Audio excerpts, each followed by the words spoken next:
아, 지지율 대책회의 시작합니다. 저희 오프닝 영상이 바뀌었네요. 바뀌었어요? 네, 저 처음 봤어요.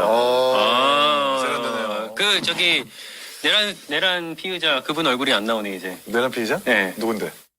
내란 피의자.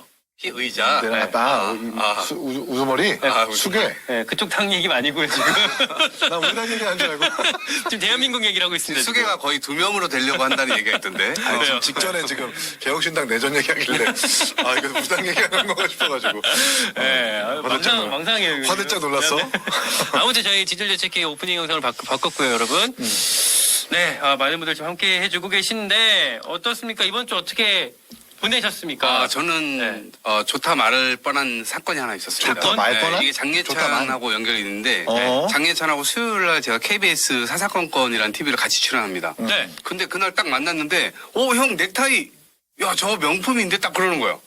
이게 명품 전문가잖아. 네. 그리고 나는 모르니까 네. 이게 명품인지 아니지. 그냥 누나가 매형한테 선물을 줬다는 건데 네. 매형이 너무 오래 차가지고 이걸 버리려다가 저한테 준 거거든요. 네. 그러니까 명품이라는 얘기를 듣고 설마 누나가 매형한테 명품을 사줬다는 건가? 그런데 가격을 딱 얘기하는 거야 장예찬이. 방송에서? 아니 방송 전에 아, 들어가기 전에. 네. 그래서 형 그거 70만 원, 80만 원 할 텐데 넥타이 하나에? 너무 놀라운 거야 나도. 그래가지고 그러면은 이제 저한테 심각한 상황이거든요. 왜냐면 명품이 싫어서가 아니고 네. 우리 집에 재산 목록의 순위가 바뀌거든. 70만 원으로? 지금 현재 1등은 기타 내가 15년 전에 산 70만 원짜리 기타 그게 1등으로 올라와 있거든. 짠내난다. 근데 갑자기 80만 원 일당 얘기하니까 네. 그래, 누나한테 확인을 해봤지. 누나 이거 예찬이가 이거 명품이라 그러던데. 네. 그러니까 이거 뭐 그럴 리가 있니?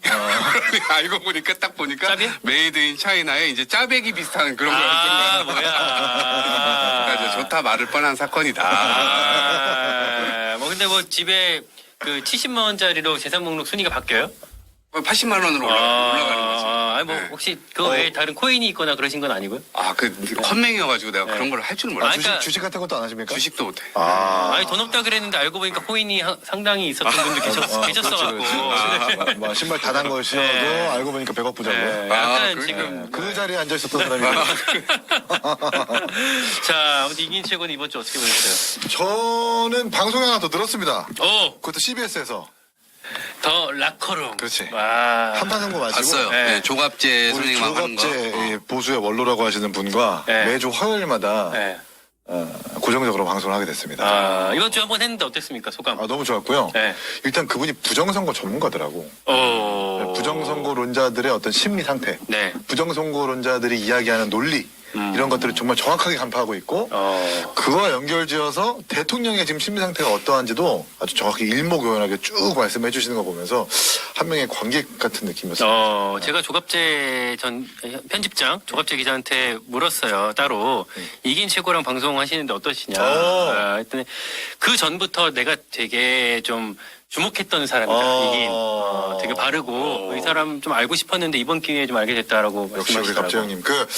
그 조갑재 TV 유튜브 채널에 제 영상을 많이 올려주세요. 아 원래도 제가 연설한 거랑 뭐 대구에서 연설한 거, 뭐 대구 경북의 어떤 뭐 GRDP 경제 사정이 왜 안 좋아졌는지 대구 정치인들이 문제인데 경각심을 가져야 된다라는 그런 연설부터 여러 가지 영설과 영상들을 꼭 올려주시더라고요. 오 대기인. 서로 네, 그래서 흥분했던 관계. 그 전에는 사적으로 만난 적이 없었는데 네. 항상 뵙고 싶었다가 이번에 방송으로 처음 만나게 된 거고. 우와. 그 이제 그 화요일의 컨셉이 젊은 보수와 이제 어르신 보수. 친구 좋아하네. 또 목요일은 뭐 진보이고 뭐 이렇게 고정을 하게 돼가지고 기쁜 마음으로 갑니다. 여러분 저희 한판승부 채널 물론 뭐 우리 지지율 대책회보다 이미 많은 분들이 훨씬 더 잘 알고 계시겠지만 거기- 대책 회의 때문에 그런 것 같아요. 네? 거기 지지율 그래도 대책 회의를 보고 아마 PD님이 한판승부에서 연락 주시는 사실 한판승부 제작진이 지지율 대책회를 열심히 보고 있는 건 맞습니다. 오. 네. 근데 그게 연결되는지 잘 모르겠지만 근데 아무튼 그러니까 제가 드리고 싶은 말씀은 여러분 한판승부 라커룸도 많이 시청해달라. 좋습니다. 네, 이긴 우리 대기인 나오니까요. 되게 만성이다 네. 진짜. 시청해 주시길 부탁드리고요. 장혜찬 최고는 아시죠? 한 15분 뒤, 한 20분쯤 무렵에 들어올 예정이니까 그때까지 함께 해주시기를 부탁드리겠습니다.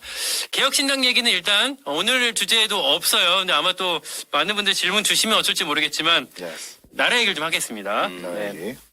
토픽 제로 들어갈게요. 지지율 분석 오늘 아침에 발표가 된 한국갤럽의 여론조사 결과입니다. 대통령 지지율이 지금 없기 때문에 정당 지지도를 갖고 대책회의를 진행해 볼 텐데요. 오늘 지난주에 우리 사실 골든크로스여서 많이 좀 주목을 해봤었는데 이번 주에는 다시 살짝 뒤집혔어요. 물론 다 오차범위 냅니다.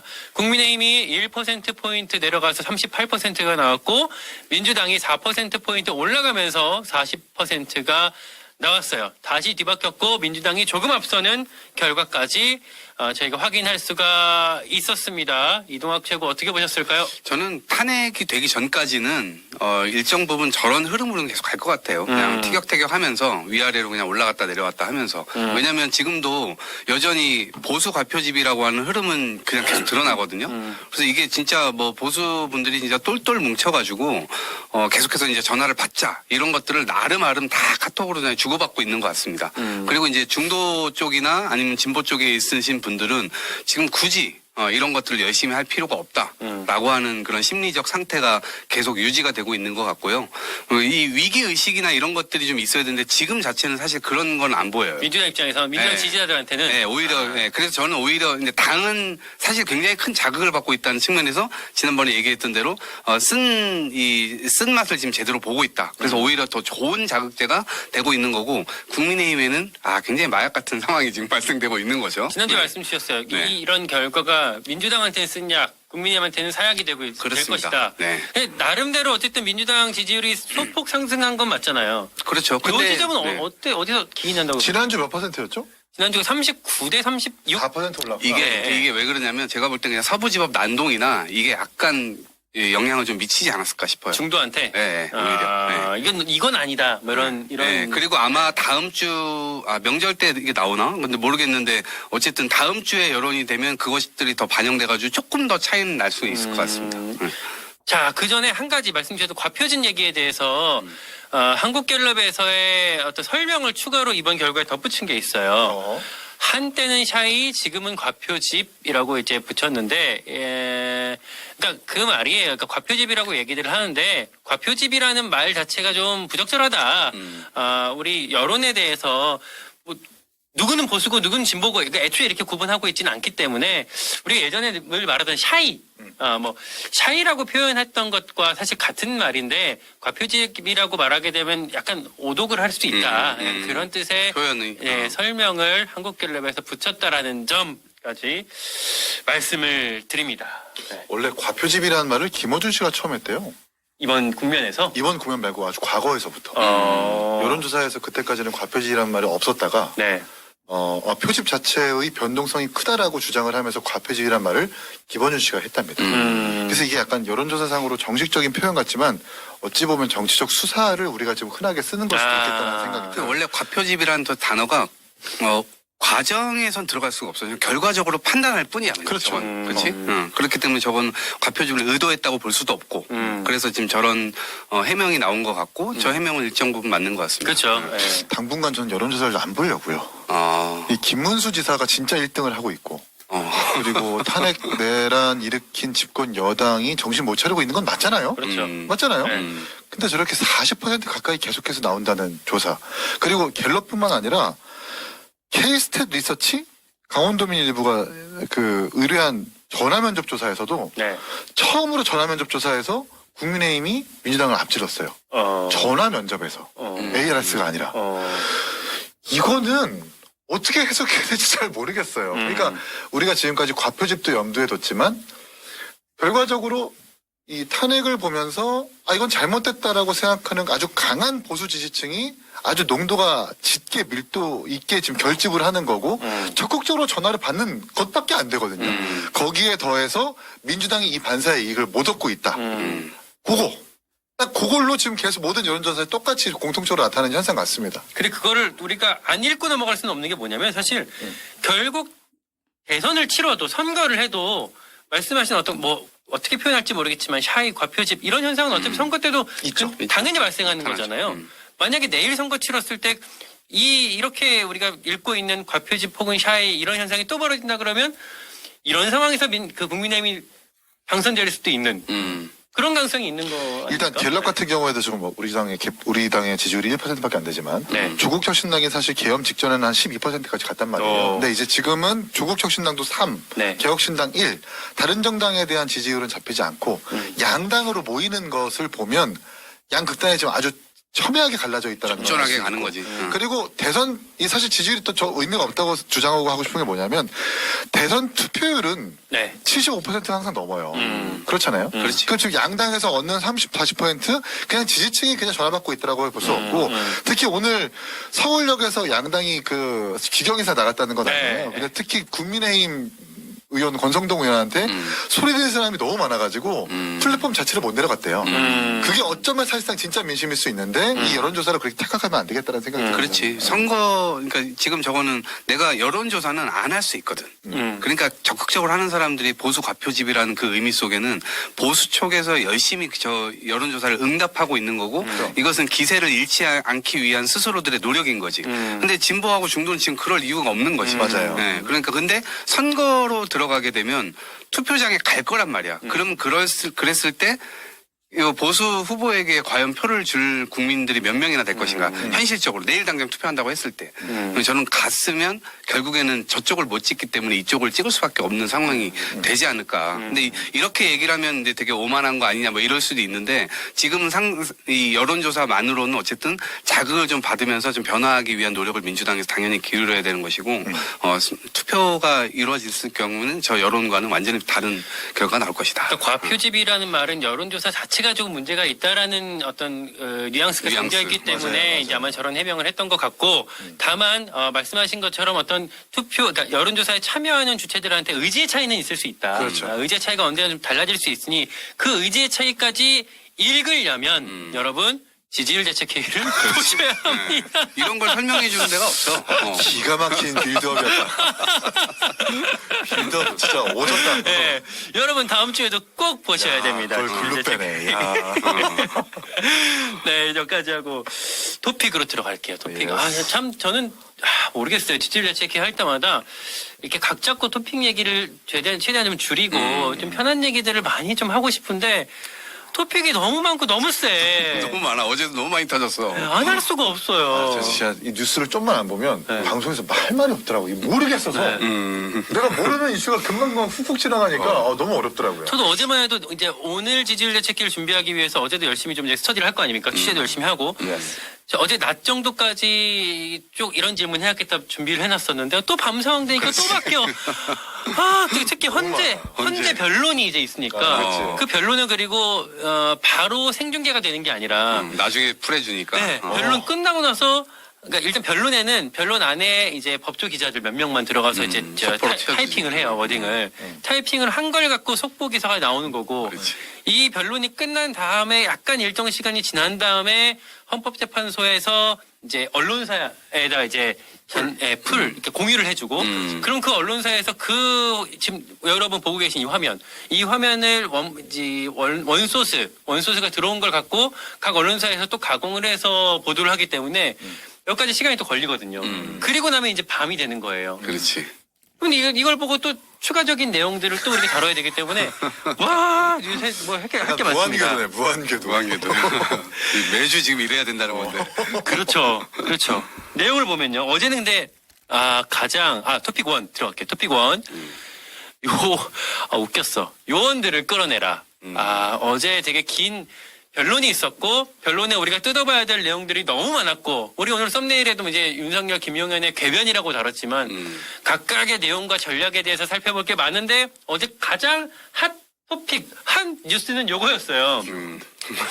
의원이 아니라 요원들을 끌어내라고 한 거였다. 그게 이제 김용현 장관의 말이었죠? 그러니까 정확히는 변호인이 물어봤죠. 맞아요. 네. 윤석열 측 변호인이 물어봤고 거기에 대해서 김용인 장관이 그렇습니다라고 대답하고 지금 요 장면 지금 뒤에 나가고 있는 장면인데 일단 어떻게 보셨습니까? 요원 일단 웃겼어요 저는. 일단은 저는 네. 군 통수권자가 생각할 수 있는 상황은 아니다.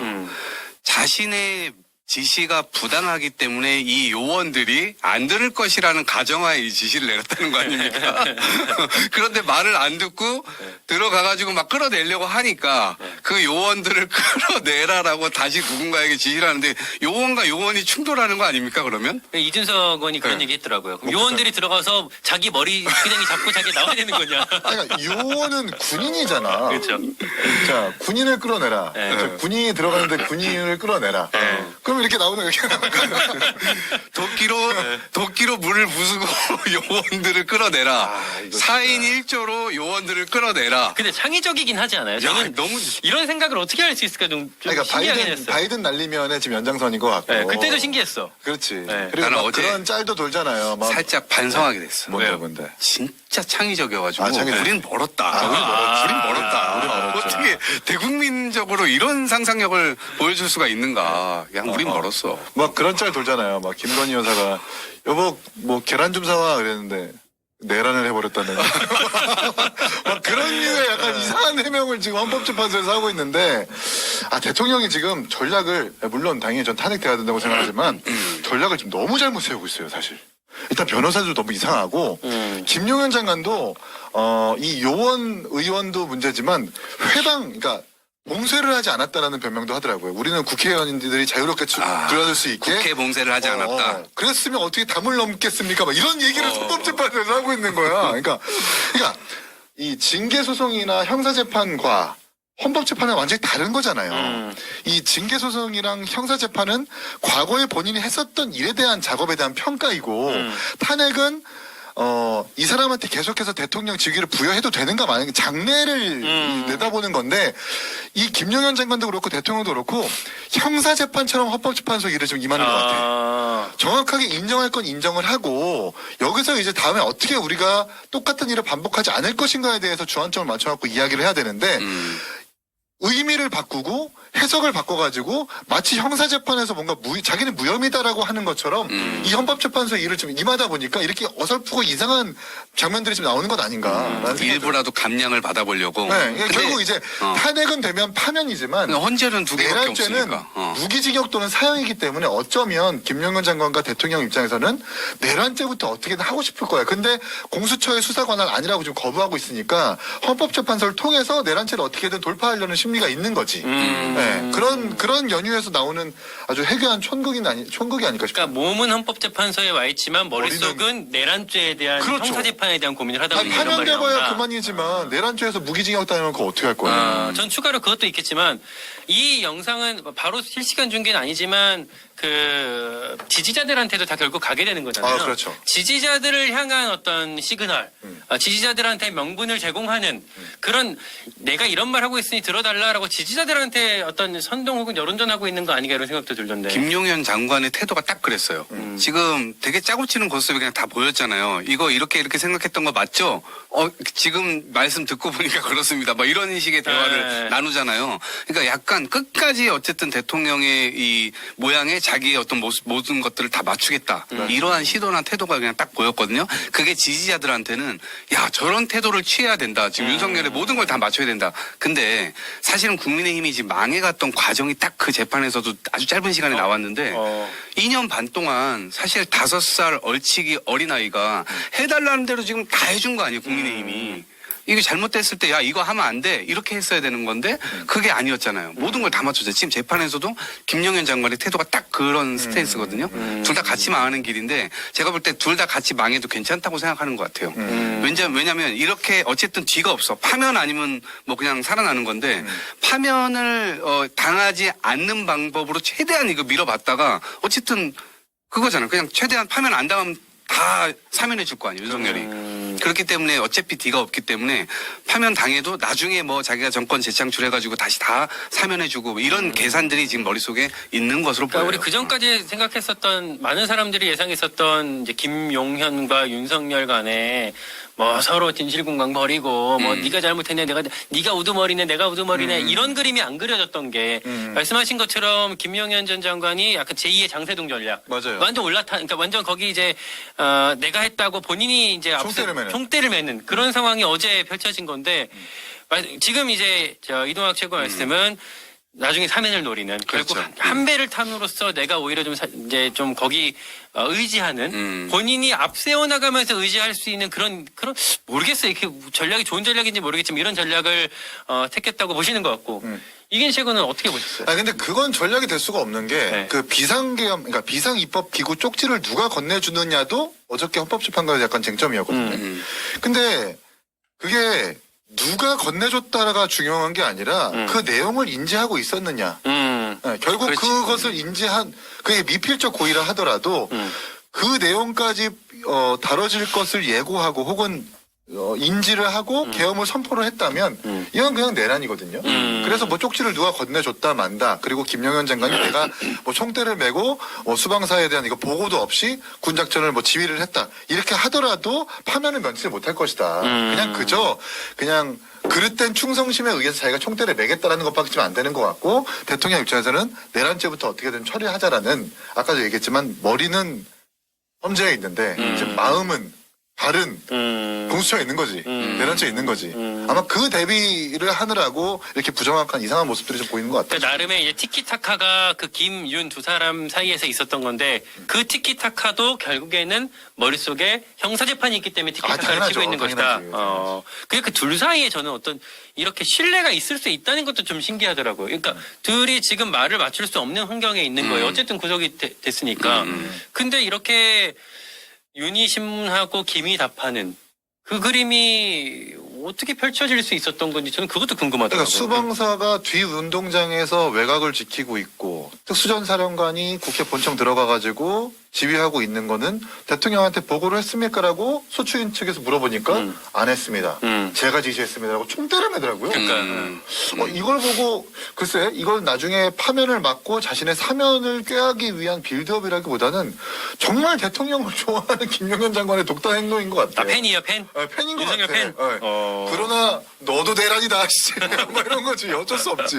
아니 근데 뭐 지금 뭐 검찰에선가 대통령이 그런 말 했다는 거 아니에요? 거봐 지금 인원 280명 너무 적잖아. 1000명 넣자고 했잖아. 이 증언도 나와 있는 상태거든요. 그 다음에 이 군인들의 카톡방에 누구누구를 체포해야 된다라고 하는 그러한 캡처본까지 지금 다 나와 있는 상태예요. 그래서 어제의 증언과 이러한 증거들과 지금 배치되는 상황이거든요. 스스로들이 약간 헌재 재판장 자체를 완전 희화화로 만들어버렸어요. 그래서 이제 재판관들을 더 열받게 한 게 아닌가 싶어요. 그러니까 지금 그 첫 번째 쟁점, 그러니까 의원들을 끌어내라고 했다. 이걸 누가 했느냐를 갖고 우리가 계속 얘기를 한 건데, 그리고 저기서는 의원이 아니라 요원이었다라는 좀 아무튼 특이한 이제 해명이 나온 건데, 말씀하신 것처럼 그러면 의원들 끌어내라고 아무도 안 했는데, 그럼 사령관들이 갑자기 자기가 미쳤다고 그냥 그 의원들을 끌어내려고 한 거냐, 뭐 이런 질문을 할 수밖에 없는 건 거잖아요, 지금. 그리고 특이합니다. 예. 대통령이 자기가 이제 신문을 하겠다고 하면서 대통령의 의도는 그러니까 김용현 장관이 제가 볼 때 시종일관 질문자의 의도를 잘못 파악하고 자기는 대답을 한다고 하는데 그게 약간 진술을 그리는 듯한 느낌이었는데 대통령이 이제 군인들이 많이 들어가지 않았다라는 걸 강조하기 위해서 대부분 경내 그러니까 바깥에 국회 내이긴 했지만 본관 건물 내부가 아니라 운동장 같은데 좀 밖에 이렇게 있지 않았냐라는 취지로 유도 신문을 했단 말이에요. 그 그럼 그렇다고 안에는 대답을 해야 20명밖에 되는데 없었죠라고 했는데. 네, 그렇게 얘기를 해야 되는데 김영희 장 아닙니다. 내부에 질서 유지를 위해서 복도에도 있고 복도에 다 있었다. 있고 이게 약간 저는 옛날 우리 이제 KBS 개그 콘서트에서 달인하고 수제자랑 이렇게 둘이 나와가지고 달인이 뭔가 관객을 다 속이려고 하는데 수제자 때문에 뭔가 계속 진실이 드러나서 거짓말이 밝혀지는 그런 모습을 제가 어제 헌재에서 봤습니다. 그 재판관들도 어쨌든 직접 목도를 하기 때문에 그런 것들을 잘 종합적으로 판단하지 않을까 싶고요. 저희가 이렇게 헌법재판소 어제 4차 변론에 대해서 이런저런 얘기들을 하고 있는 동안 여러분들이 기다리시는 등장. 장해찬 전 국민의힘 최고위원이 도착을 했습니다. 쉬었다 갈게요.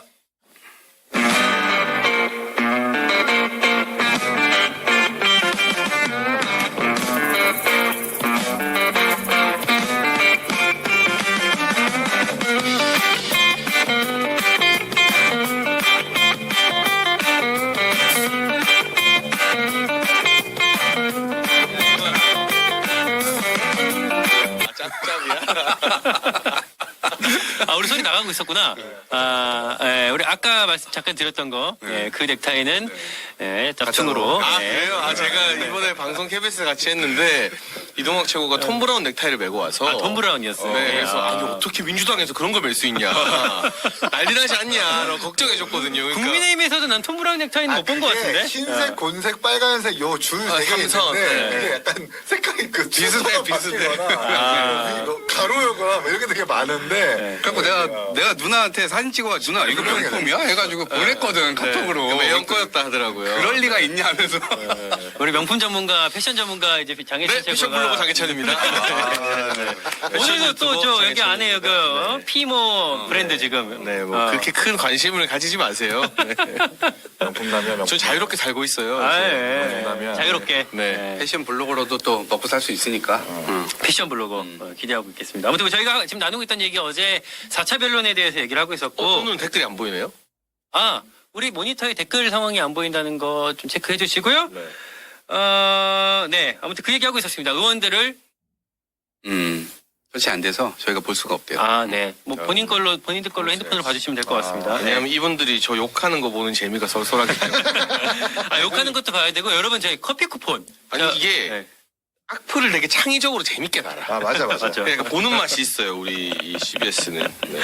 네. 아프로디테님께서 예찬이 왔어 이렇게 반갑게 맞이해 주시는 분들 감사합니다. 계시고요. 네. 하이님 개혁신당 이긴 최고 사랑해요. 아하. 사랑해요는 쉽지 않은데 사랑해요. 우리 채널 이름이 아예 질문하는 기자로 바뀌었네요. 맞아요. 저희 질문하는 기자 리뉴얼을 하면서 우리가 이정주 기자한테 밀린 겁니까, 이거? 밀렸네. 먹어버릴까? 네, 이거 먹어야지, 이거. 질문하는 기자 저희 광고를 하나 드릴게요. 질문하는 기자가 저희 이번 주부터 리뉴얼을 하면서 우리가 이제 오후 2시 하지 않고 밤 프로로 바뀌었어요. 그래서 매일 월화수 저녁 7시 30분으로 바뀌었기 때문에 저희 지지율 대책회의는 금요일 오후 2시에 이제 일단은 계속 하지만 그래서 CBS 2시 라이브라는 이름을 갖고 가기 좀 애매해졌어요. 그래서 질문하는 기자로 바뀌었고 월화수 저녁에 여러분 유튜브를 통해서 질문하는 기자 또 이렇게 함께 해주시기를 부탁드리겠습니다. 예스. 네, 하이님 각긴 하트 뭐 이렇게 이긴 사랑하시는 분들이 많네. 네. 아니, 깃다리죠, 커피 깃다리. 쏜다고 계속 홍보하는 거 아니야? 불쌍히 여기서 민주당에 개딸이 있다면 개혁신당엔 깃딸이 있는 거죠. 깃다리야 깃다리. 아수라님께서 허은아 잘한다. 뭐 이런 말씀. 네. 근데 허은아보단 예찬이가 낫다. 부캐님께서 좋아야 되는 거야? 좋아야지. 마음껏 좋아해주세요. 저희가 이제 커피 쿠폰을 꼭 좀 나눠드리고 싶은데 그 방송 말미에 저희가 뽑아드리거든요. 근데 지난주에 제가 이걸 깜빡했더라고. 커피 쿠폰 나눠드리는 그렇죠. 시간. 그랬어요?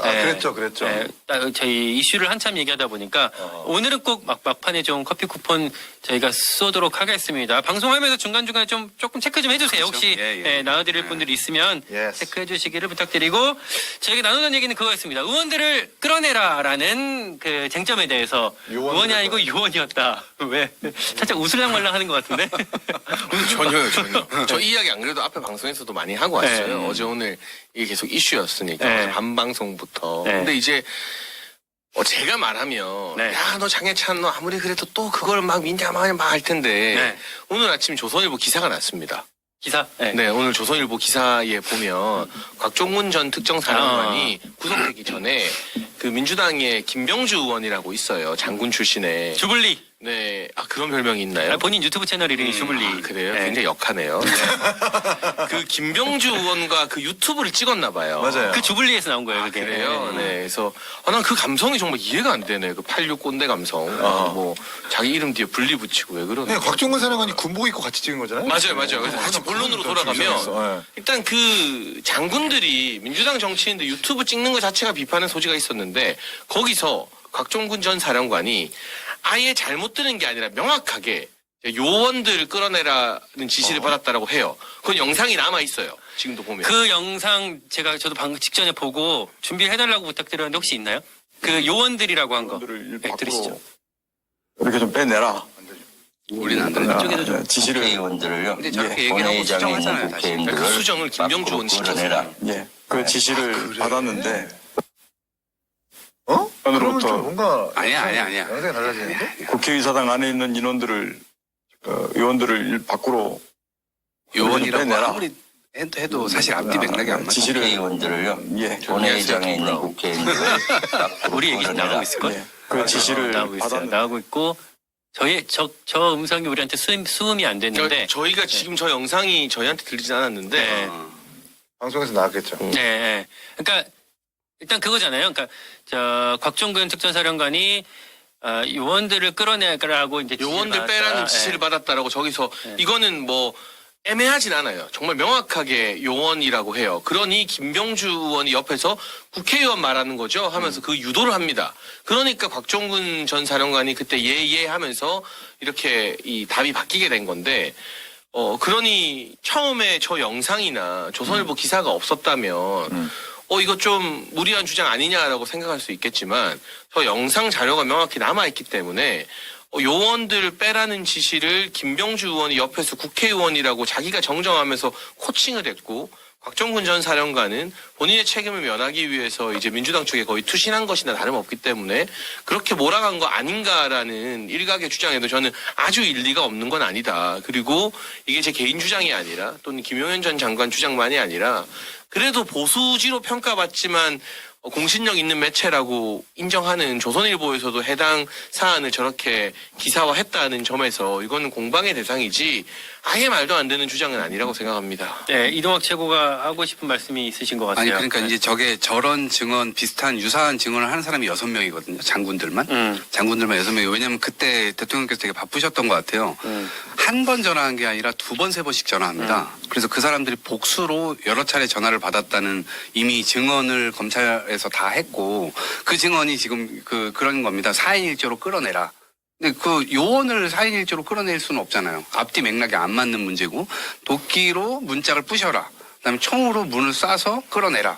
그러니까 그리고 이 의원들이 다 차지 않았다. 그러니까 빨리 끌어내라라고 하는 그 증언들이 저거에 맞추려면 지금 앞뒤가 안 맞는 거예요. 네, 그래서 그 복수로 이미 나와 있는 증언들이 있기 때문에 저것은 아무리 들어봐도 저렇게 이해할 여지는 별로 없다. 그러니까 그 앞뒤 맥락상 이제 비원 벙커 만들어서 포고령을 위반하면은 국회의원이든 법조인이든 잡아 넣어야 된다라는 것은 수방사 수사단장 입에서 나왔고 그리고 국회에 나왔었던 여러 가지 뭐 수방사령관이라든지 하는 사람들의 맥락은 어쨌든 국회를 통제하기 위한 지시를 받고 그렇게 체포까지 가려고 했었던 그런 맥락이잖아요. 근데 곽종근 사령관이 요원과 의원을 구분하지 못했을까? 곽종근 사령관이 저 방금 보신 화면에서 얘기했던 것 이후에 그 대화가 계속 이어지는데 그 이후 상황에서는 국회의원이라고 표현을 하거든요. 혹시 그것도 영상이 준비가 되어 있나요? 그 이후 상황? 자, 처음에는 제가 그냥 워딩을 불러드릴까요? 네. 잠깐만 혹시 있을 것 같은데 그거 한번 먼저 저희한테도 들리게 틀어주실 수 있나요? 제가 현장에 제가 그때 판단했을 때는 이것은 명백히 국회의원을 끌어내면 위법사항이고 그 임무를 수행한 인원들은 당연히 나중에 법적인 책임을 지는 문제가 생기기 때문에 저한테 부여된 명령이라서 항명이 될지는 알았지만 그 임무를 시키지 않았습니다. 그러면 그것은 예하 부대에는 지시를 하진 않았네요. 제가 들어가지 말라고 지시했습니다. 들어가지 말라고. 예.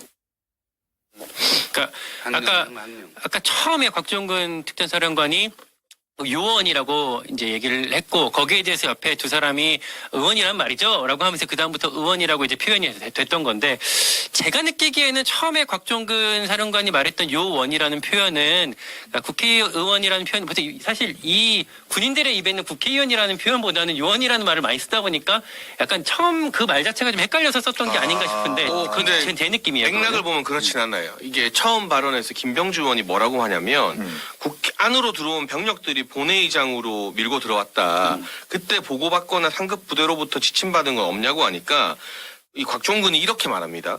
본회의장으로 들어가서 일부 들어갔던 인원이 있고 밖에 일부 인원이 있었는데 이거는 누가 봐도 군 요원들 말하는 거잖아요. 본회의로 들어간 인원과 밖에 일부 인원이라는 거는. 근데 제가 그 조치를 하면서 전임 장관으로부터 국회의사당 안에 있는 인원들, 요원들을 밖으로 이렇게 좀 빼내라.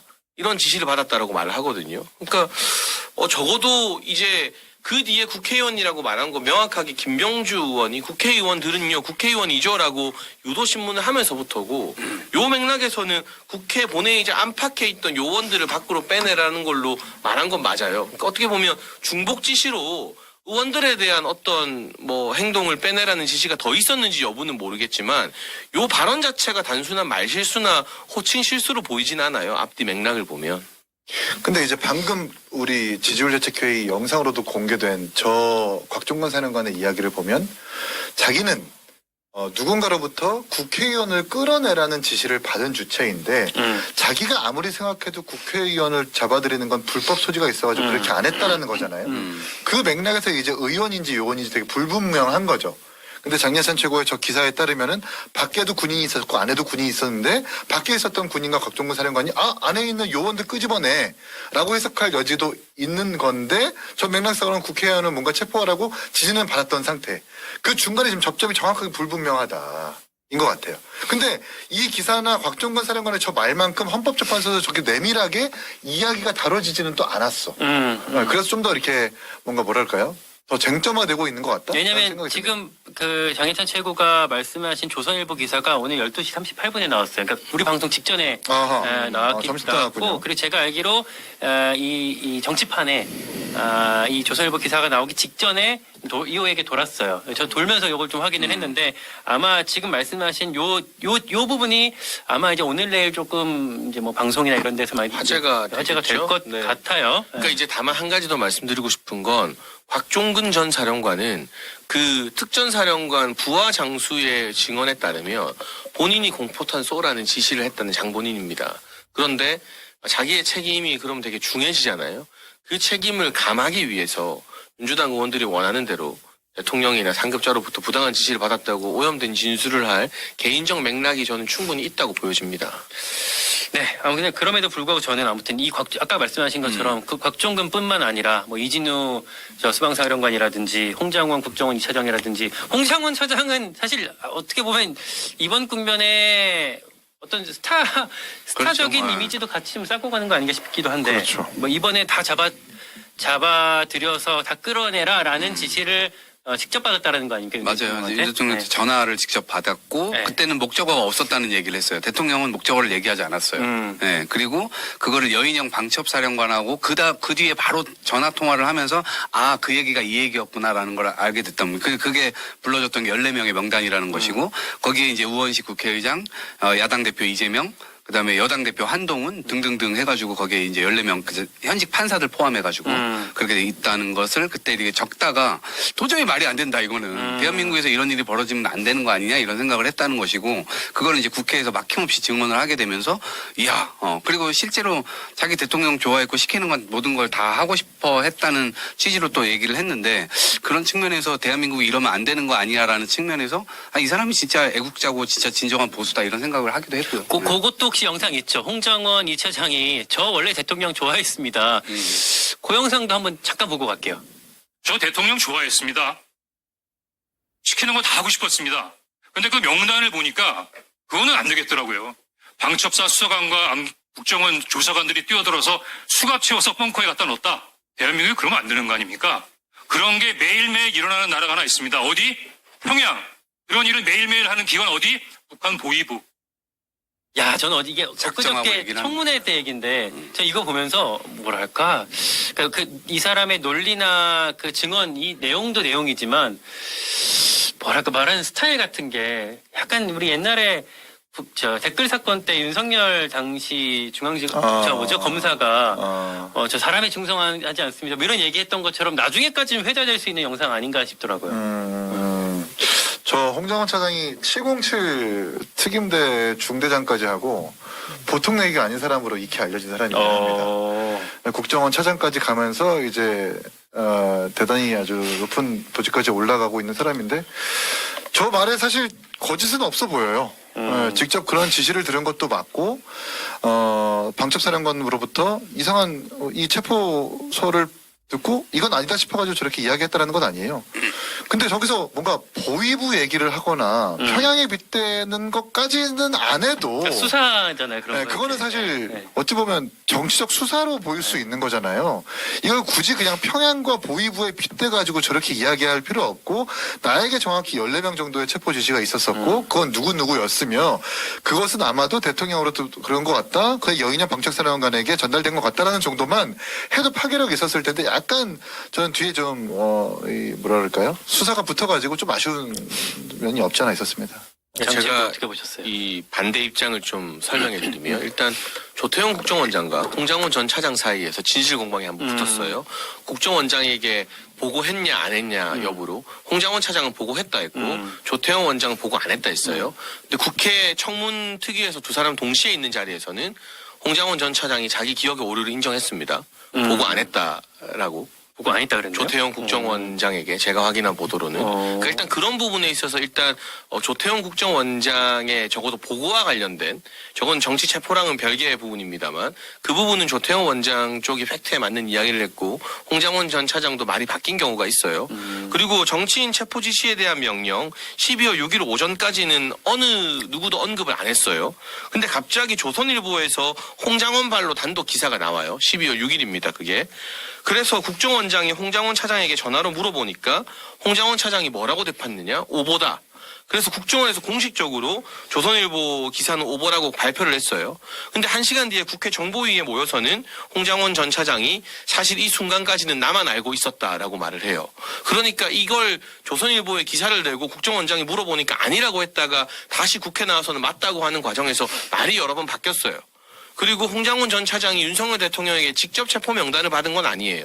지금 그렇게 호도가 되고 있는 경우가 많은데 방첩사 사령관에게 저 여인형한테. 명단을 받았다고 말을 하고 있어요. 그러니까 그럼 방첩사 사령관이 왜 그런 지시를 했는지는 그게 사실이라면 지켜봐야 되지만 홍장원 전 차장도 조태용 원장에게 보고했는지 여부 그리고 체포 명단 있는지 없는지를 조선일보 기사 전후로 여러 번 말을 바꾼 경우가 있어서 저는 진술 신빙성이 그렇게 높다고 보지만은 않습니다. 그러니까 홍장원 차장의 얘기는 그거잖아요. 당시 대통령이 나한테 싹 다 잡아들여라 체포해라라고 얘기를 했는데 그 목적어는 그때 못 들었다. 그 다음에 여인형 방첩사령관한테 전해서 물어보니까 여인형이 이런 말 하더라.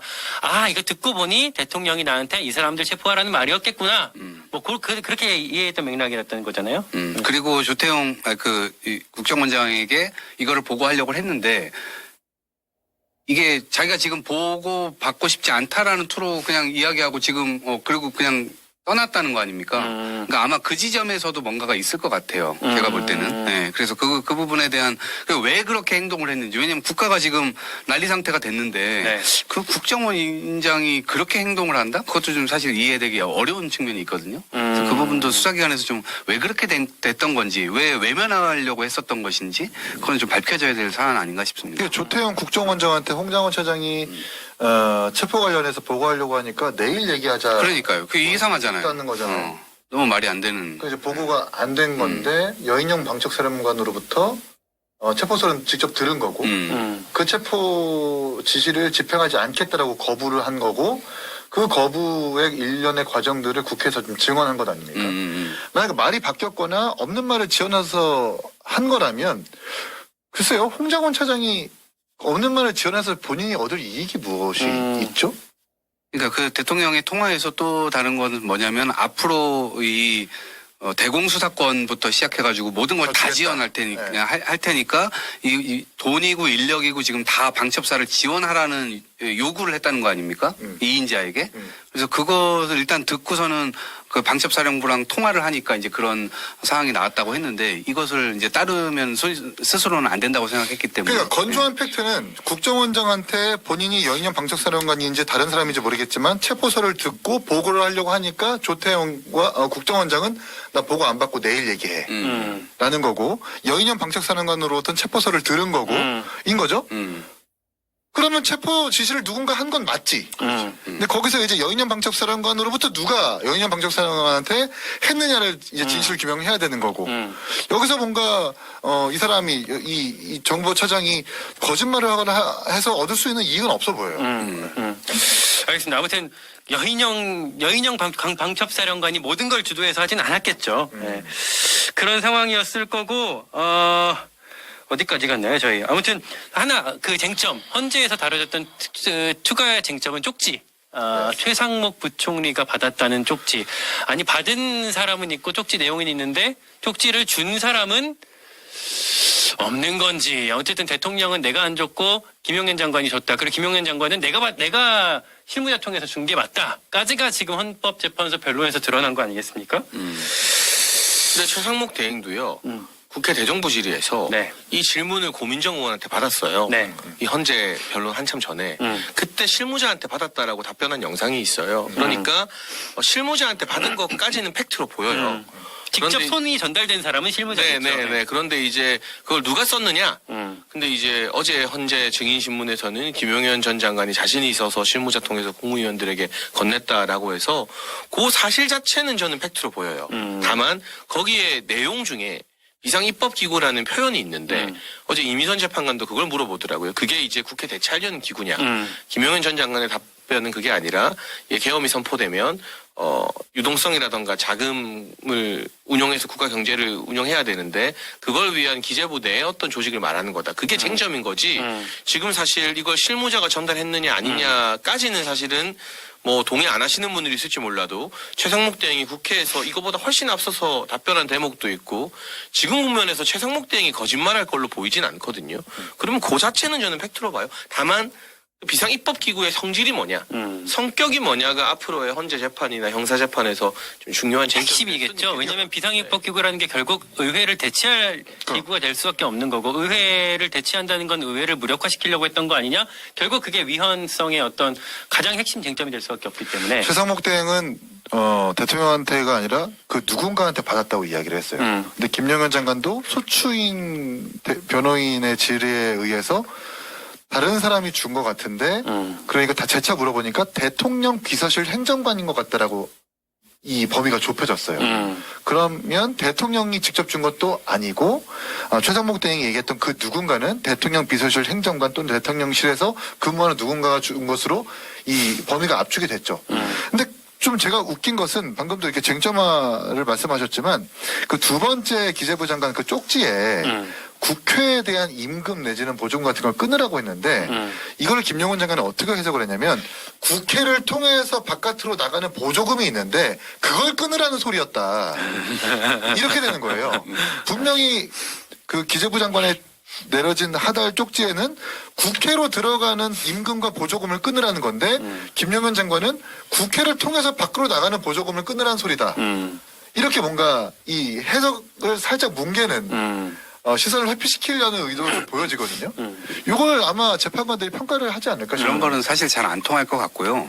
그 다음에 대통령이 최상목 경제부총리를 불렀다는 거 아닙니까? 그리고 이거를 이행을 해라라고 했는데 그걸 전해준 건 뭐 행정관인지 뭐 수석인지 모르는지 모르지만 다른 사람을 통해 전달이 됐는데 바로 그 옆에 대통령이 있었던 상황인 건 맞는 것 같아요. 그렇게 국회에서 그렇게 증언했거든요. 대통령이 불러서 나한테 이런 지시를 하길래 그 쪽지를 다른 사람으로부터 받아서 이게 뭔지를 살짝 훑어봤는데 그런 취지의 뭐 내용이었다라고 하는 것이고 그렇기 때문에 그렇고 그다음에 외교장관은 직접 대통령으로부터 받았다고 아예 얘기한 거 아닙니까? 네. 그러니까 저는 이거는 이미 대통령이 이걸 다 모든 것들을 인식을 하고 있었고 물론 누가 처음에 초안을 작성했느냐 그거는 뭐 김용현 장관이 작성했을 수 있죠. 본인이 작성했는지 모르겠지만 어제 그 답변하는 걸 보니까 본인이 작성 안 했을 것 같은데 어찌됐건 본인이 불러주고 딴 사람이 그걸 초안을 만들어 갖고 와서 검토를 해줬을지는 모르겠지만 어찌됐건 그 내용을 가지고 당연히 대통령하고 상의했을 것이고 그런 내용 일련의 이제 사안들이 있었고 그렇기 때문에 입법기구를 무력화시키고 그것에 대한 예산을 끊고 다른 입법기구 비상입법기구를 만들어서 그거를 통해서 그 과정에서의 어떤 정당성이나 이런 것들 계엄 안에서 벌어지는 여러 가지 예산 사용이나 이런 것들에 대한 적법성을 이 기구를 통해서 확보하려고 했었던 게 아니냐라는 것이 약간 합리적인 추론이죠. 저는 이게 진실 공방이 어쨌든 지금 눈앞에 펼쳐지고 있는데 그 진실 공방을 함으로써 어떻게 보면 그 실제적인 의사 결정의 전달 과정이 오히려 더 드러나는 것 같은 느낌. 이를테면 말씀하신 것처럼 뭐 실무자의 손을 뭐 어떻게 했는지 모르겠지만 지시했던 과정 자체는 어떻게 보면 인정이 되는 상황.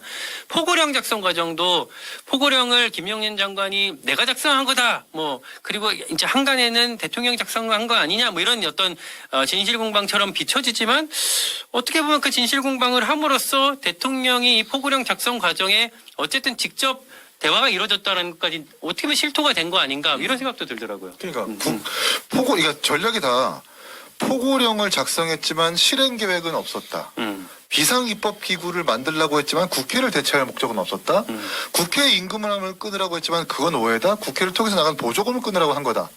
그러니까 상식적으로 직관적으로 봤을 때 해석할 수 있는 그게 아니라 약간 어거지로 톤을 바꿔가지고 빠져나가는 듯한 모습들이 보이는데 이런 거 헌법재판관 안 봐주거든요. 2016년에 박근혜 대통령 국정농단 헌법재판에서도 이런 식으로 반론하다가 헌법재판은 형사재판 좀 끌고 가다가 8명 전원이 만장일치로 판명시킨 거예요. 이렇게 뭔가 헌법재판을 좀 가벼이 보면 안 된다. 이재명 대통령 측이 이렇게 말씀드리고 싶어요.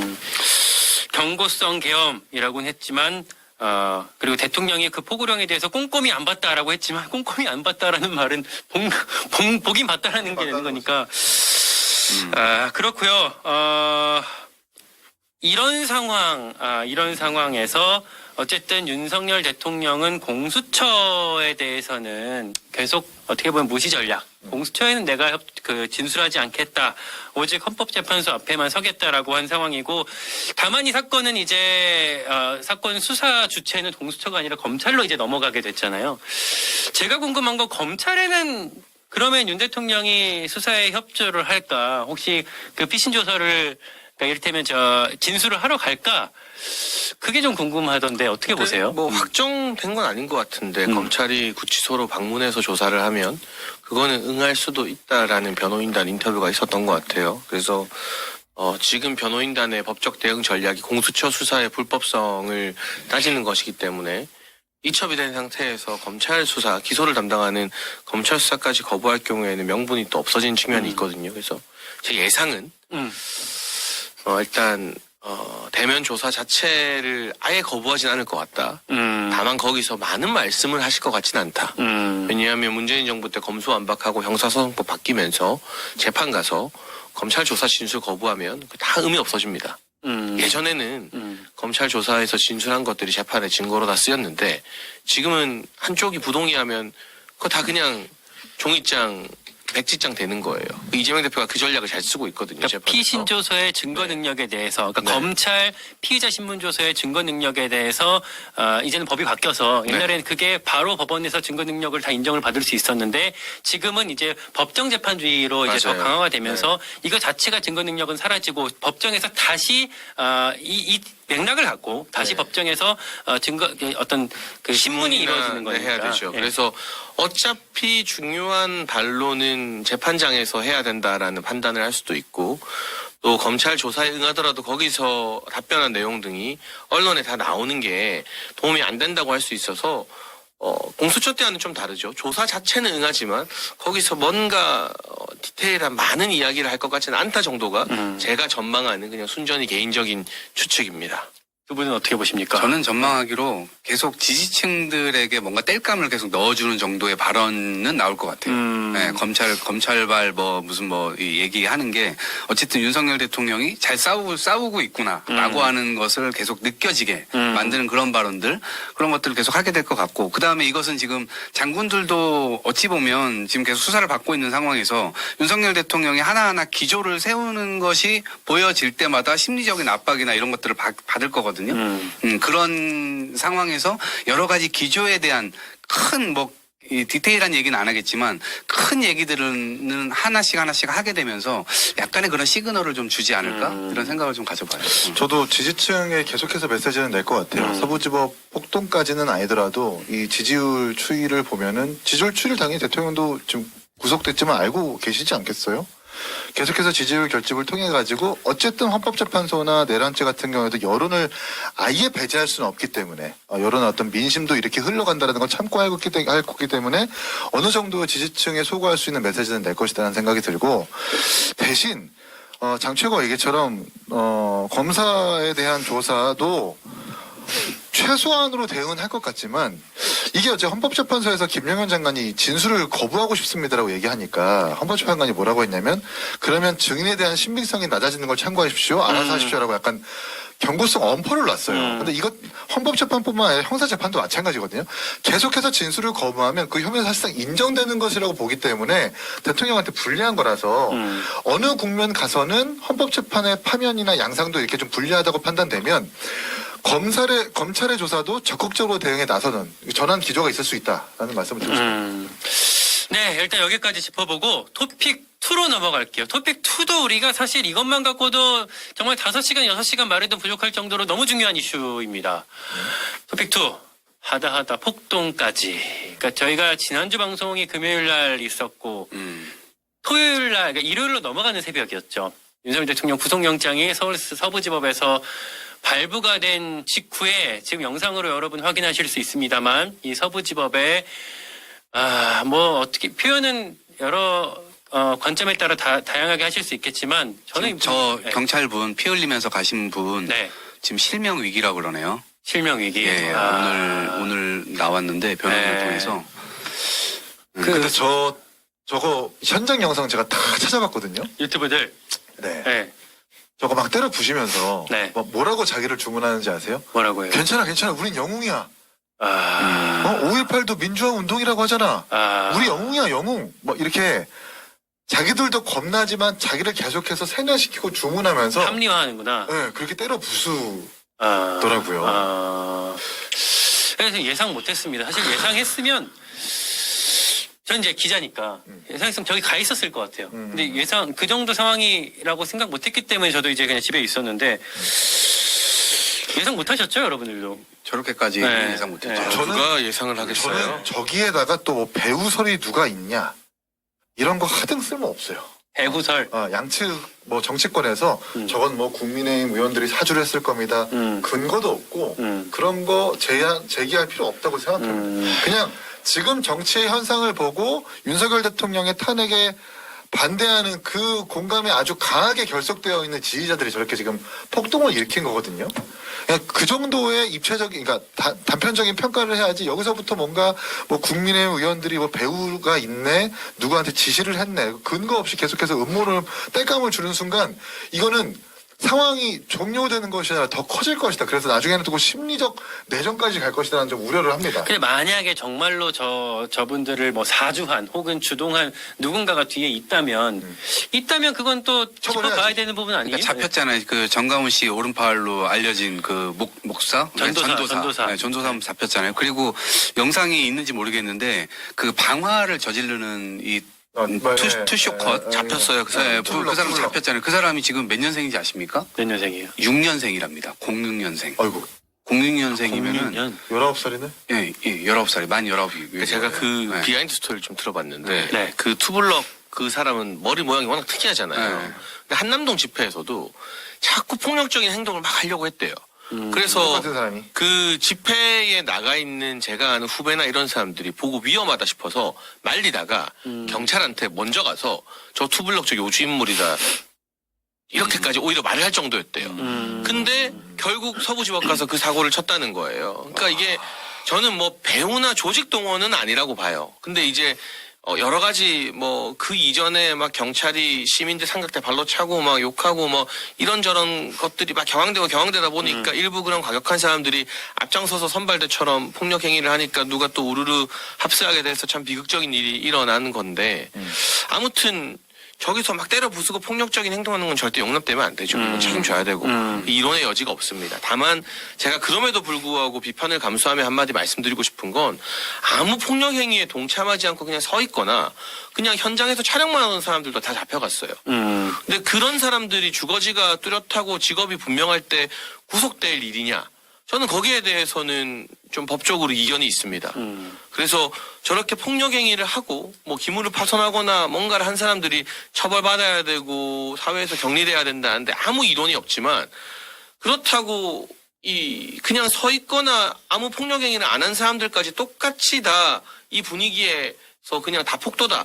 저는 그거는 법이 엄격하게 가려내야 된다고 봐요. 그 참여 여부나 정도에 따라서 경중 있게 가려야지. 이게 지금 국민적 비난을 받고 폭도니까 너넨 전부 다 폭도야. 그건 법치주의의 원칙은 아니라고 봐요. 그 이야기 저는 전환하고 이걸 싶어요. 보면서 정치적 쟁점보다도 모르겠어요. 여러 질문들이 사실 드는데 이건 어떻게 보면 사회 현상이니까 뭐 그런 전문가들한테 여쭙고 싶은 부분들이기도 하지만 정치인들께 또 그 궁금한 건 뭐냐면 지금 저기에 참가했던 사람들 중에 거의 절반 가까이가 20, 30대로 지금 드러나고 있는 거잖아요. 네. 그리고 저도 최근에 뭐 관저앞 집회나 아니면 헌재 앞에 집회 취재하려고 여러 집회 지금 나가봤습니다만 그때마다 20, 30대가 되게 많이 보이거든요. 지난주에도 한번 여쭸는데 그리고 꼭 그거 보면은 남성만 있는 것도 아니에요. 여기서 여성들도 분명히 같이 있거든요. 근데 이 젊은 세대의 출현, 그러니까 기존에는 이제 태극기 집회에 젊은 사람들이 그렇게 많지 않았었는데 이번 국면에서 좀 많이 바뀐 것 같은데 청년 정치인들이 보셨을 때는 이게 어디에 배경이 있다고 보실까 궁금해요. 저는 약간 조직적인 움직임이 있다고 봐요. 왜냐면 일반적으로 뭐 무관심한 청년이거나 혹은 관심이 있다 하더라도 저기까지 막 나가가지고 열정적으로 자기네 어떤 의사를 표출하고 이럴 만한 개연성은 저는 별로 없다 보여지거든요. 그럼 조직은 뭐냐? 약간 교회 기반으로 그러니까 약간 이상한 사이비 교회 비슷하게 지금 정강훈을 중심으로 한 이 연합체 같은 것들 움직이고 있잖아요. 그리고 그 저기 서부집 앞 올라갈 때도 7층까지 올라갈 때도 뭔가 그 관저 앞에서 뭔가 어쨌든 몇 주 동안 뭔가 동거동락을 하면서 연이 좀 맺어진 사람들이 있고 서로 악수하고 이제 오늘 나오셨냐 이러면서 당연히 끈끈해졌을 것이고 그러면서 일정 부분의 어떤 자기 교회 사람들을 계속해서 데리고 오고 뭔가 그러한 조직적 흐름이 좀 있지 않았는가. 이게 이제 자발적으로 저렇게 가긴 이동학 힘들죠. 최고위원 저 발언은 민주당이 여론조사 계속 지니까 여조 문제 있다. 가짜뉴스 때문이다. 이렇게 하는 거랑 똑같은 사고예요. 그러니까 저는 이 2030 청년들이 탄핵 반대 집회에도 많이 나오고, 그러니까 저 서부지법의 폭력 행위 말고요. 한남동에도 많이 나오고 적극적으로 참여하고 특히 민주당에 대한 적대감과 거부감을 드러내는 걸 현상 그 자체로 인정하지 않으면 저 폭력 사태와 무관하게 그런 현상이 계속 가속화될 거라고 봐요. 그리고 제가 느끼기에도 주변에 2030들이나 10대로 내려가면 더 또 남성일수록 아무래도 그런 게 있지만 이 분노가 많이 응축돼 있어요. 사회에 대한. 분노? 네. 근데 얘네가 바라봤을 때, 이 친구들이 바라봤을 때 이 분노를 만들어내는 주 원인이 기득권인 거잖아요. 근데 그들이 10, 20, 30 남성들이 봤을 때 자기들을 억압하고 분노를 만들게 하는 기득권이 보수 정당이 아니라 민주당 주류 정치인들로 판단되는 분위기가 저는 더 많다고 신기하다. 보거든요. 근데 지금 정권은 윤석열 정부인데 민주당과 그쪽 세력이 기득권이라고 그러니까 이해를 하고 있다고요? 일단 윤석열 대통령은 탄핵 가결이 됐고 지금 구치소에 수감까지 됐으니까 더 이상 강자로는 보이지 않고 이들이 불만을 느끼는 주 원인은 뭔가 그 분노의 본질을 들어가 보면 단순히 윤석열 대통령을 지키느냐 마느냐가 아니라 젠더 문제가 당연히 첫 번째 있을 것이고 막대하게 치솟은 서울 부동산으로 인한 박탈감 이제 나의 중산층으로 진입이 불가능하다는 거 그리고 정규직 취업이 어려워졌다는 것 등이 있는데 이 세 가지 문제의 핵심은 대부분 문재인 정부에서 극단적으로 발현됐던 것들이거든요. 그러니까 저는 거기에 대한 이 젊은 층의 분노나 민주당에 대한 적개심을 이해하지 못하고 쟤넨 다 조직된 애들이다라고 하면 이 탄핵 국면을 떠나서 계속해서 어떻게 보면 젊은 남성들의 민주당에 대한 불신과 불만은 계속 커질 거라고 봐요. 근데 2030은 맞아요? 그러니까 잡혀간 90명 중에 2030 비율이 되게 90명 높긴 중에 해요. 이제 한 50명 정도 그러니까 비율이 45명 높은 정도가. 거지 2030이라고 뉴스화하고 그러니까 언론 전체화할 제야의 일은 아니야. 주제를 뽑아서 얘기하는 거 되게 조심해야 돼 우리. 근데 전체화할 네, 일은 여기서 아니야. 또 뭐 오마이뉴스 같은 경우에는 2030 남성 왜 이렇게 극단적으로 우파가 되었나 이런 식으로 뉴스 제야를 뽑아가지고 보도하는데 이거 대단히 잘못된 거예요. 그러니까 저들이 2030을 대표할 수 없다라는 아 거죠. 당연하죠. 그렇죠. 그건 뭐 거기서 그 전제로 해야죠. 2030이라는 말을 갖다 붙이는 순간 다른 이것에 대해서 반대하는 2030까지 같이 휩쓸려서 판단되기 때문에 정치권에서 특히 방송에서 다루는 사람들은 상당히 조심해야 되는 거고 심지어 비율이 높은 거지 3040도 있을 거고 4050도 있을 거야. 근데 거기서 2030에 대해서 왜 저렇게 참여가 높아졌을까? 이거는 상당히 예민하게 생각해야 되는 거고 과거에 이제 아스팔트 부대가 있었잖아요. 박근혜 대통령 때 이제 아스팔트 태극기 부대가 있었었죠. 아스팔트 태극기 부대와 지금 비교를 했었을 때 가장 인터넷상에서 뜨겁게 그리고 사람들을 극단적으로 선동하는 것은 부정선거예요. 부정선거에 감화된 사람들이 상당히 많습니다. 심지어 제가 부정선거에 대해서 부정을 하면 저한테 와가지고 댓글 다는 사람들도 대부분 젊은 사람들이에요. 그러니까 그거는 이제 중장년 남녀노소를 가리는 게 아니라 그 내용에 동의하는 사람들이 지금 저 서부지법 폭동에 대해서 저렇게 행동력으로 집행을 하는 거지 저거는 왜 2030이 저렇게 됐을까라고 해석하는 순간 그 의문은 풀리지 않을 것이다라는 생각이 듭니다. 그러니까 애초에 그 변수가 2030이 아니라 부정선거다. 그렇죠. 그렇죠. 아니 당연하지. 부정선거 선거에 대해서 불복을 하고 영장 판사에 대해서 불복을 하니까 서부지법을 때려 부수려고 하는 거지. 다른 이유가 뭐가 있겠어요? 그러니까 다만 그 부정선거에 감화된 사람들 중에 일부가 2030이 있을 뿐인 거다. 그렇죠. 그렇죠. 그러니까 2030도 있고 3040도 있고 중장년도 있는데 거기서 이제 밤에 기민하게 움직이는 사람들이 젊은 사람들이 카톡해가지고 이렇게 연락을 했겠죠.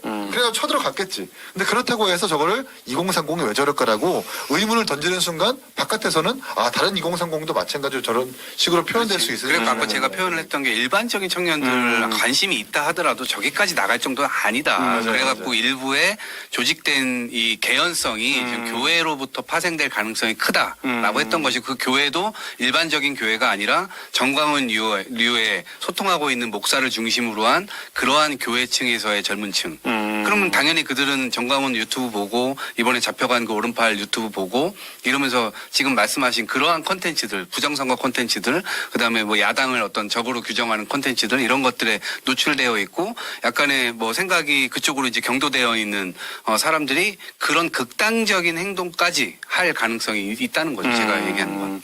또 하나, 저도 이제 사실 옛날부터 말씀하셨던 어버이연합, 뭐 엄마 부대 뭐 이런 그 시위 현장에 많이 갔었는데 취재하러 최근에도 보면은 약간 또 달라진 논리가 중국이에요. 그렇지. 중국 얘기 옛날에는 뭐랄까 뭐 이념적인 얘기 뭐 아니면 옛날 얘기 많이 했다면 지금 중국 얘기를 이 헌재앞 시위에서도 되게 많이 하더라고요. 그러니까 이게 네. 반중 정서가 지금의 102030들한테 얼마나 높은지 아직 기성세대나 정치권이 잘 이해를 못하고 있어요. 충격적이었어요, 저도. 네. 그래서 저희가 윤석열 대통령 대선할 때도 네. 우리가 반중 키워드로 해서 공약 낸 것들에 대한 호응이 굉장히 좋았거든요. 외국인 부동산 거래 제한이라던가 뭐 건보 규제 이런 것들. 그래서 어쨌든 이재명 대표나 민주당 하면 친중이라는 키워드가 되게 많이 떠오르거든요. 본인이 자초했잖아요. 실세 제명이라고 리짜이밍이라는 별명도 있고. 그러니까 이 젊은 층 중에 일부 극단적 행동을 하는 사람들이 특정 뭐 교회나 이런 데랑 연관이 돼 있는지 몰라도 전반적으로 젊은 층이 예전에 비해서 보수 집회에 굉장히 많이 나오고 온라인상에서 보수 성향을 드러내고 민주당에 대한 적대감을 드러내는 게 굉장히 자연스러운 현상이 됐어요. 오히려 이 젊은 친구들 많이 활동하는 커뮤니티에서는 대통령에 대한 비판 여론도 있지만 민주당을 지지하는 소위 말하는 4050, 040, 050에 대한 적대감이 엄청나요. 실제로. 그러니까 그 현상을 인정하지 않고 거기에 대한 원인으로 제가 아까 뭐 젠더, 부동산, 일자리를 받는데 반중도 포함되어 있고 요거를 인정하지 않으면 이 젊은 층이 진보 지지한다는 공식은 계속 깨질 것 같아요. 근데 어떻게 보면 저는 중국이 뭐랄까, 그러니까 중국이 이 모든 걸 조종한다라는 거예요. 그러니까 중국이 뭐 우리 대통령을 끌어내리기 위해서 민주당을 이용해서 뭐 이런 그 부정선거를 해갖고 이 어떤 이 유니버스 안에 가장 정점에 중국이 있는 게 저는 되게 놀랍게 느껴졌거든요. 그러니까 사고 체계가 저는 민주당이 일정 부분 수용해야 된다고 봐요. 네. 이를테면 10대 때 영향을 주는 요소들이 많잖아요. 예를 들면 게임 이것도 민주당이 아주 불리한 요소로 작용하죠. 입장과 태도에 있어서. 그다음에 젠더도 마찬가지고, 그다음에 군대 문제에 있어서도 마찬가지고, 지금 얘기했던 부정선거 이슈도 마찬가지고, 그다음에 중국 이슈까지도 이게 전반적으로 젊은 세대, 특히 남성층을 중심으로 한 이 정서에 약간의 그러니까 민주당에 대한 반감을 좀 키우는데 어떤 일정 부분의 땔감들이 되고 있다. 그런 부분을 일정 부분 민주당으로서는 수용해야 되고, 그 부분에 대해서 어떻게 좀 개선해 나갈지에 대한 과제는 민주당이 있다고 봅니다. 그런데 중국의 경우는 중국도 그렇고 부정선거도 그렇고 사실은 그 세계관에서 너무 깊게 들어가면 다 음모론으로 그냥 갈 수밖에 없는 거잖아요. 그러니까 표면적으로 우리가 경제성장 30년 동안 중국에 링크 태워가지고 중국이 한 바퀴 돌릴 때 우리가 30바퀴 돌고 이러면서 경제성장 했던 거는 사실이고, 그리고 지금 바로 옆에 붙어 있기 때문에 일정 부분 우리가 중국에 뭐 사대할 필요는 없지만 적어도 그 이해적인 측면, 이익적인 측면에서는 일정 부분 우리도 활용을 해야 되는 그런 생존의 어떤 이 선은 있는 거 아닙니까? 근데 이제 그거 자체를 다 중국의 어떤 사대를 한다, 중국의 밑에 들어가는 속국 비슷하게 움직인다, 그러한 세계관으로 이거를 풀어내려고 한다면 우리의 어떤 생존이나 이런 것들을 전략을 쓰기가 굉장히 어렵다. 그러다 보니까 중국인 지금 무역 반토막 나고, 오히려 그 반토막이었던 미국이 지금 이 중국보다 지금 무역 흑자를 뭐 더 내고 있다, 뭐 이런 식의 이제 논리까지 나오게 되는 거잖아요. 그러니까 그런 측면에서 저는 약간은 좀 건조하게 볼 필요가 있는 거 아닌가 싶어요. 호연님께서 이런 댓글을 주셨어요. 광일 기자님, 반중이라는 거가 흐름이 있다고 하더라도 지나가는 사람 붙잡고 너 중국인이지? 라고 물어보는 게 정상인가요? 라는 질문을 주셨는데 뭘 봤냐면 이번 주에 헌재 그 대통령 처음 출석한 날 그 안국동에 태극기 집회 거기 들어가 있었는데 거기에 이제 한 기자, 저 말고 다른 기자, 이제 이 태극기 집회 참석자분들이 되게 싫어할 만한 한 언론사 기자가 이제 인터뷰를 하고 있는데 그분들이 그 기자한테 가서 정말 진지하게 물어보는 거예요. 진지하게. 기자님, 혹시 부모님이 어디 계세요? 그 기자가 지금 집에 어디 무슨 그 강원도에 집에 계시다. 그리고 저 부모님 거기 출신이고 저도 거기서 이제 왔다라고 하니까 이 참석자가 진짜 신기하게 그래요, 아닐 텐데 중국에 계실 텐데 라고 하는 걸 이건 뭐지? 그러니까 아마 이 호연님 질문이 그런 질문이신 것 같아요. 출신과 성분을 따져서 그 사람을 공격을 하는군요. 그리고 중국이 모든 걸 이제 주도할 것이다라고 지금 저는 생각났는데, 그건 과도한 거죠. 근데 그렇죠. 근데 이제 생각났는데 그 과도한 게 그렇게 분출될 정도의 반중 정서가 또 일부 진영, 보수 진영에서는 굉장히 강하게 그건 있는 거죠. 인정을 해야겠죠. 그러니까 네. 반중 정서라고 이렇게 우리가 어렴풋하게 뜬구름 잡지 말고 결국 이제 대통령께서 대국민 담화를 통해서 체포 집행되기 전에 항상 내는 메시지가 그거잖아요. 자유민주주의. 그러니까 자유민주주의라는 것에 대한 대비되는 개념이 인민민주주의 내지는 우리와 다른 체제를 가리킬 거예요. 그런 흐름. 그렇죠. 근데 계속해서 인민민주주의 내지는 뭐 공산주의, 사회주의를 지칭하진 않았지만 자꾸 자유민주주의를 집착하고 추구하는 것은 반대로 지지자들로 하여금 그래 자유민주주의 말고 다른 체제들은 나빠 라는 자연적인 흐름을 만든 것이고 그에 따라서 부정선거 같은 이런 부속적인 것들이 쟁점화되다 보니까 당연히 그 구성원들도 그래 넌 자유민주주의 신봉자가 아니지 빨갱이. 너 빨갱이 내지는 중국을 신봉하는 사람 우리와 체제 다른 것을 좋아하는 사람으로 낙인을 찍고 공격하는 거예요. 지금 그러한 흐름들이 사회에 아주 넓고 깊게 지금 자리 잡고 있는 겁니다. 정치권의 책임인 거죠. 말씀. 네, 그러니까 윤석열 대통령도 그렇고 보수 측에서 계속 그물을 좀 넓게 치는 거예요. 중국 쪽에서 일단은 넓게 쳐가지고 확장하고, 그 다음에 뭐 젠더에서 넓게 쳐서 확장하고, 이런 식의 메시지를 계속 내면서 어쨌든 최대파로 계속 끌어모으려고 하는 측면들이 하나 있고, 사실 반중국 정서는 제가 생각을 해보니까 세계 여행을 하면서 너무 많이 느꼈던 것 같아요. 우리뿐만 아니라 우리나라뿐만 아니라 아프리카에서 중앙아시아에서 유럽에서 등등 이 중국인들에 대한 행태나 이런 것들, 그다음에 중국이 뭐 정책적으로도 경제 영토를 넓히기 위해서 그 나라에 자신들의 어떤 뭐 예를 들면 ODA를 간다. 그러면 뭐 도로 깔아주고 철도 깔아주고 하잖아요. 근데 그럴 때 중국은 자국에 있는 노동력들을 다 데리고 가거든요.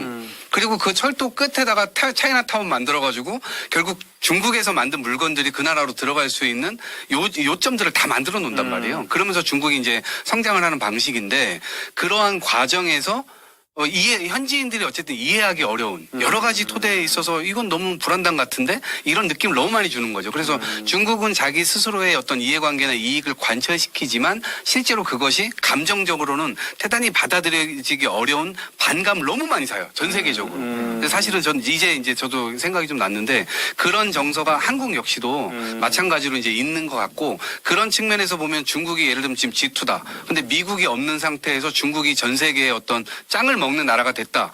전 그거는 이제 불가능할 것 같아요. 왜냐하면 마음으로 감화시키지 않는 나라에 과연 다른 나라 사람들이 중국의 어떤 그런 위력을 가지고 혹은 자신들의 어떤 마음대로 그냥 할 수 있는 그런 권리도 없는데 그런 권한을 막 사용해가지고 그런 식으로 사람들을 굴복시키려고 하는 그 태도 자체가 사실은 감화시키기 굉장히 어려울 거다. 그래서 그런 측면에서의 어떤 해석도 하나 있어야 될 것 같습니다. 그런 해석을 또 정치권에서도 각자 또 하셔야겠죠. 짚으셔야 될 것 같고 이런 사실 분석은 이동학 최고니까 할 수 있는 것 같기도 해요. 전 세계를 누비면서 이제 또 활약을 하고 있으니까 쓰레기. 네. 그리고 이동학 최고 보고 쓰레기라고 하는데 아니, 아니. 굉장히 오해가 될 만한. 쓰레기 책 저자. 네, 쓰레기 삼촌입니다. 네. 네. 쓰레기 말을 끊으면 삼촌. 안 돼요. 정말 중요한 사람입니다. 그 또 하나 중요한 흐름이 시간이 많이 없지만 극우 유튜버 진단을 하지 않을 수 없는 부분인데 많은 언론에 이미 진단을 하고 있지만 현장에 또 제가 갔을 때 영상 혹시 있나요? 제가 찍어온 영상이 있어요. 한번 이거 보시죠. 왜 결정적인 시간에 스스로 못 죽는데 영국이 죽으라고 그래 나부터 죽을 각오라고 하란 말이야. 나부터 나는 자신 있어. 국민 저항권 하면서 연세 드시고 나이 먹은 사람 죽길 각오했다는 사람이 죽을 상황 되면 남을 피해주지 않고 자기 스스로 죽는 거는 괜찮습니다. 우리가 3월 달에 헌재에서 윤석열 대통령을 만약에 인용하면 우리는 살릴 필요 없습니다. 솔직히 이 나라 공선화 다 된 겁니다. 지금도 다 됐지만. 그러니까 저 앞부분이 이제 제가 찍은 거고 뒷부분은 이제 저분들이 유튜브에서 이제 제가 저분 못 찍어갖고 퍼온 건데 이제 집회할 때 가장 그 경찰과 가까운 곳에서 저런 발언을 하고 제가 놀라웠던 거는 저 발언을 할 때 한 수십 명, 한 100명 정도가 저 발언을 유의 깊게 들으시면서 하고 고개를 끄덕이시는 걸 보면서 이거는 이렇게 가면 진짜 너무 위험하겠다는 생각이 들더라고요. 뭐 저 누군지 모르는 분인데 네. 방금 이인 최고랑 찾아보니까 네. 구독자 한 4,000명 되는 네. 유의미하지 않은 유튜버 같긴 한데요. 저는 일단 극우라는 단어가 남발되는 데는 이의를 제기하고 싶습니다. 뭐 폭력을 선동하거나 뭐 누구를 어떻게 하자거나 저기 저 사람처럼 뭐 자해를 하자거나 하는 발언이 없으면 극우가 아니죠. 근데 언론에서는 그냥 보수적 주장을 하고 탄핵을 반대한다는 정치적 의견 차이만으로 극우로 몰아가는 것에 대해서는 대단히 부적절하다고 봐요. 그런데 방금 저 예시로 나온 거는 극이 맞죠. 그러니까 극단적 우파인 극단적 거잖아요. 극이라는 단어가 붙으려면 폭력에 대한 선동이 명백히 있어야 되거든요. 근데 저기서 뭐 죽는 건 상관없다.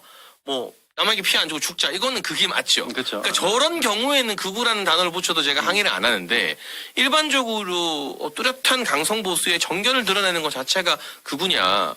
뭐 사람들 보고 집회 많이 나가라 한다고 극우냐. 그건 아니다. 근데 오히려 이전에 어떤 지금 언론 보도나 방송에서는 극우라는 단어가 저는 남발되는 경향이 분명히 있다고 봐요. 근데 그게 굉장히 뭐 구분하기 어려운 게 일단은 우리가 정광훈 목사 집회에 국민의힘 의원들이 막 간단 말이에요. 거기에서 사실 저런 류의 발언들이 굉장히 많이 나오고 국민정권. 네, 기본적으로 그런 게 나오잖아요. 근데 그거를 마치 옹호하는 듯한 행동과 언행을 계속 국민의힘에서 한단 말이죠. 그리고 그런 유튜버들에게 설선물 보내고. 그러니까 이러다 보니까 그것이 이제 이게 구분할 수 없는 상황이 돼버린 게 아닌가?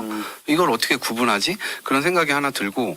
그다음에 극우 유튜브를 저렇게 운영하면서 어쨌든 따봉 받고 그다음에 돈 받고 신남성연대인가 거기는 1분 만에 2천 몇백만 원을 모아버리더만요. 그래요? 여러분 지금부터 쏘세요 해가지고 그걸 하는데 야 이게 완전히 진짜 마약 같은 현상이 진짜 일어나겠구나 이런 생각이 들더라고요. 그러니까 정광훈 목사 국민저항권이 시작됐기 때문에 윤석열 대통령도 구치소에서 데리고 나올 수 있습니다. 이런 발언들이 사실 어떻게 보면 좀 모르겠어요. 이걸 법적으로 얼마나 처벌할 수 있을지까지는 이거를 자유라고 우리가 용인할 수가 있나? 지금 자유대한민국이니까 저런 말을 막 할 수 있다라고 스스로들은 생각할 수 있을지 모르겠는데 우리가 생각해 놓은 우리가 선을 그어놓은 그런 자유를 지금은 사실은 그런 발언들이 침해하고 있는 거거든요. 이게 용인돼서는 안 될 것 같아요. 얼마 전에 그 분신해서 돌아가신 사람을 두고 공수처 앞에. 정광훈 목사가 막 그랬잖아요. 아직 돌아 나중에 좋은 기회 내가 줄 거다. 죽을 좋은 기회를 줄 거다라고 막말했잖아요.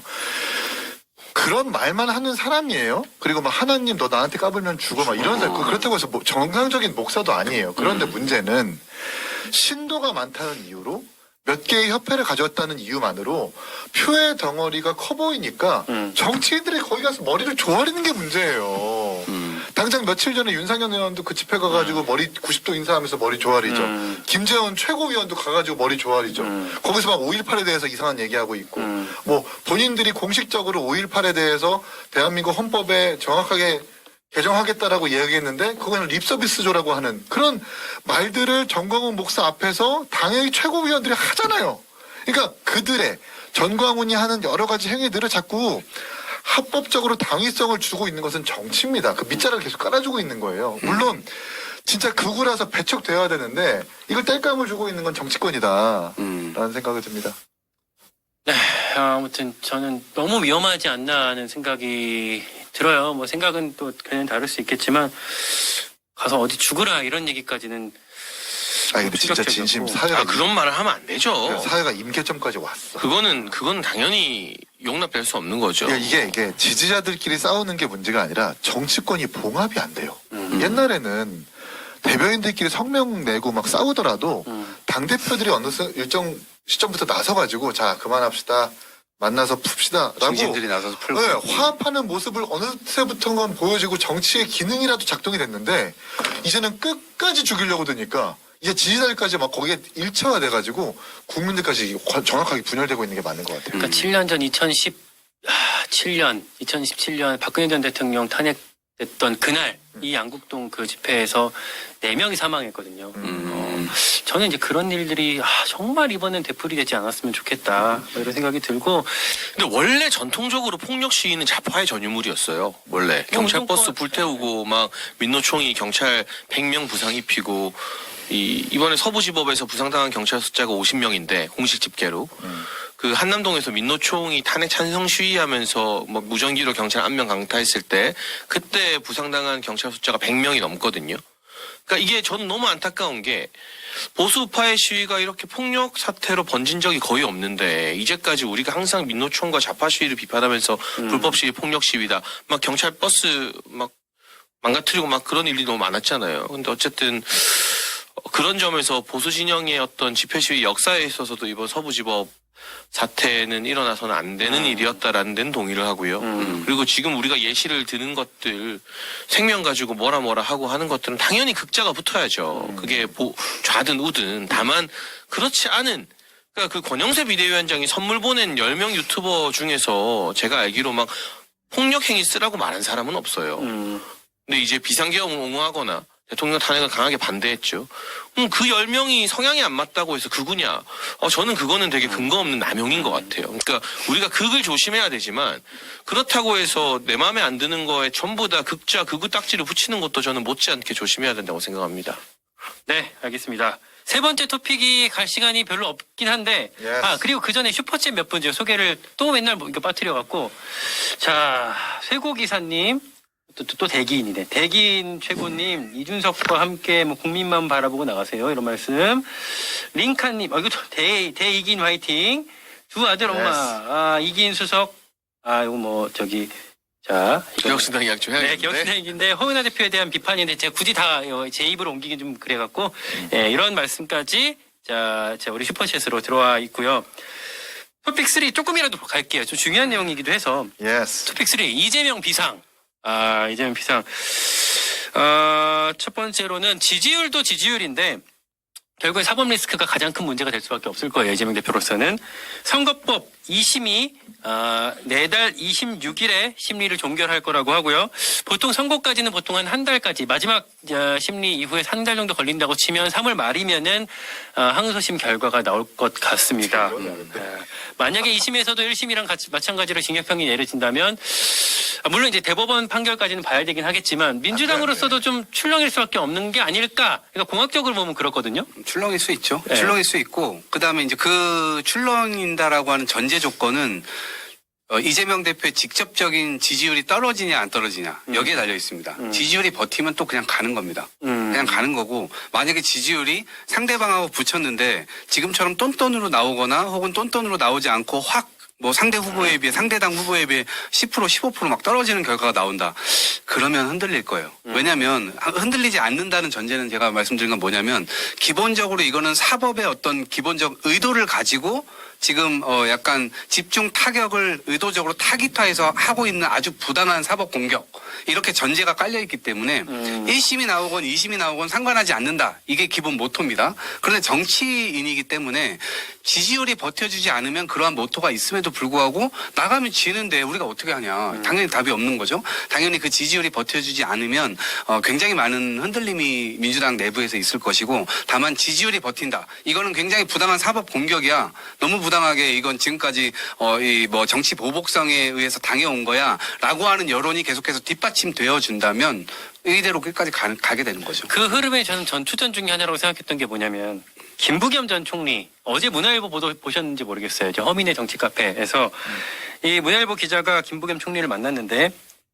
신당보다는 연합 플랫폼이 낫다고 생각한다라고 김부겸 전 총리가 얘기를 했다. 그래요? 그리고 그 연합 플랫폼에는 뭐 이게 중도적인 뭐 유승민 뭐 누구가 같이 하는 게 좀 좋다라고 안철수 유승민을 언급했죠. 안철수, 유승민, 그리고 이제 뭐 이쪽에도 그 지금 여러 사람들이 같이 하는 게 좋겠다라고 얘기를 했다고 이제 허민 기자가 보도를 했고, 다만 이제 김부겸 전 총리는 그런 건 아니고 어떤 분이 나한테 그런 조언을 해줬는데 아이디어를 줬는데 연합하라는 차원이라는 조언을 내가 받았다라는 거고, 뭐 연합 플랫폼이라는 구체적인 워딩까지 내가 쓴 건 아니었다라고 아무튼 해명을 했습니다만, 이런 내용들이 이제 주목을 받고 있는 것 자체가 사실 그 전초전적인 거잖아요. 근데 왜 그러냐면 거기서 언급된 김부겸, 안철수, 유승민의 공통점이 있어요. 왜요? 당내 경선에선 답이 없다. 네.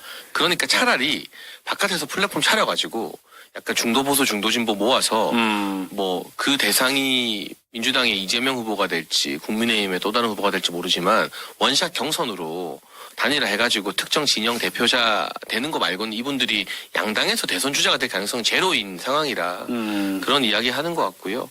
저는 이재명 대표 2심이 안 좋게 나와도 최종 대선 후보가 이재명이 아닌 다른 인물이 될 가능성은 없다고 봐요. 민주당의 지금 국회의원의 구성도나 네. 당원들의 어떤 분포도를 보면, 다만 그게 이재명 대표의 본선 경쟁력에 굉장히 치명적인 영향을 끼치겠죠. 중도에. 그리고 헌재 유권 해석에 따르면 이미 진행된 재판은 대통령 돼도 한다는 건데, 그러면 만약에 2심에서 당선 무효 나오고 설령 이재명 대표가 대통령 돼도 3심에서 형 확정되면 대통령직 1년도 수행 못하고 우리 또 대선해야 될 수도 있어요. 그러니까 그런 상황까지도 언론에서 계속 기사를 쓰고 막 내보낼 거라서 대선 후보가 되는 데는 약간의 걸림돌, 그러나 큰 문제는 안 되겠지만 대통령이 되는 데는 무지막지한 걸림돌이 되겠죠. 그 2심 판결이.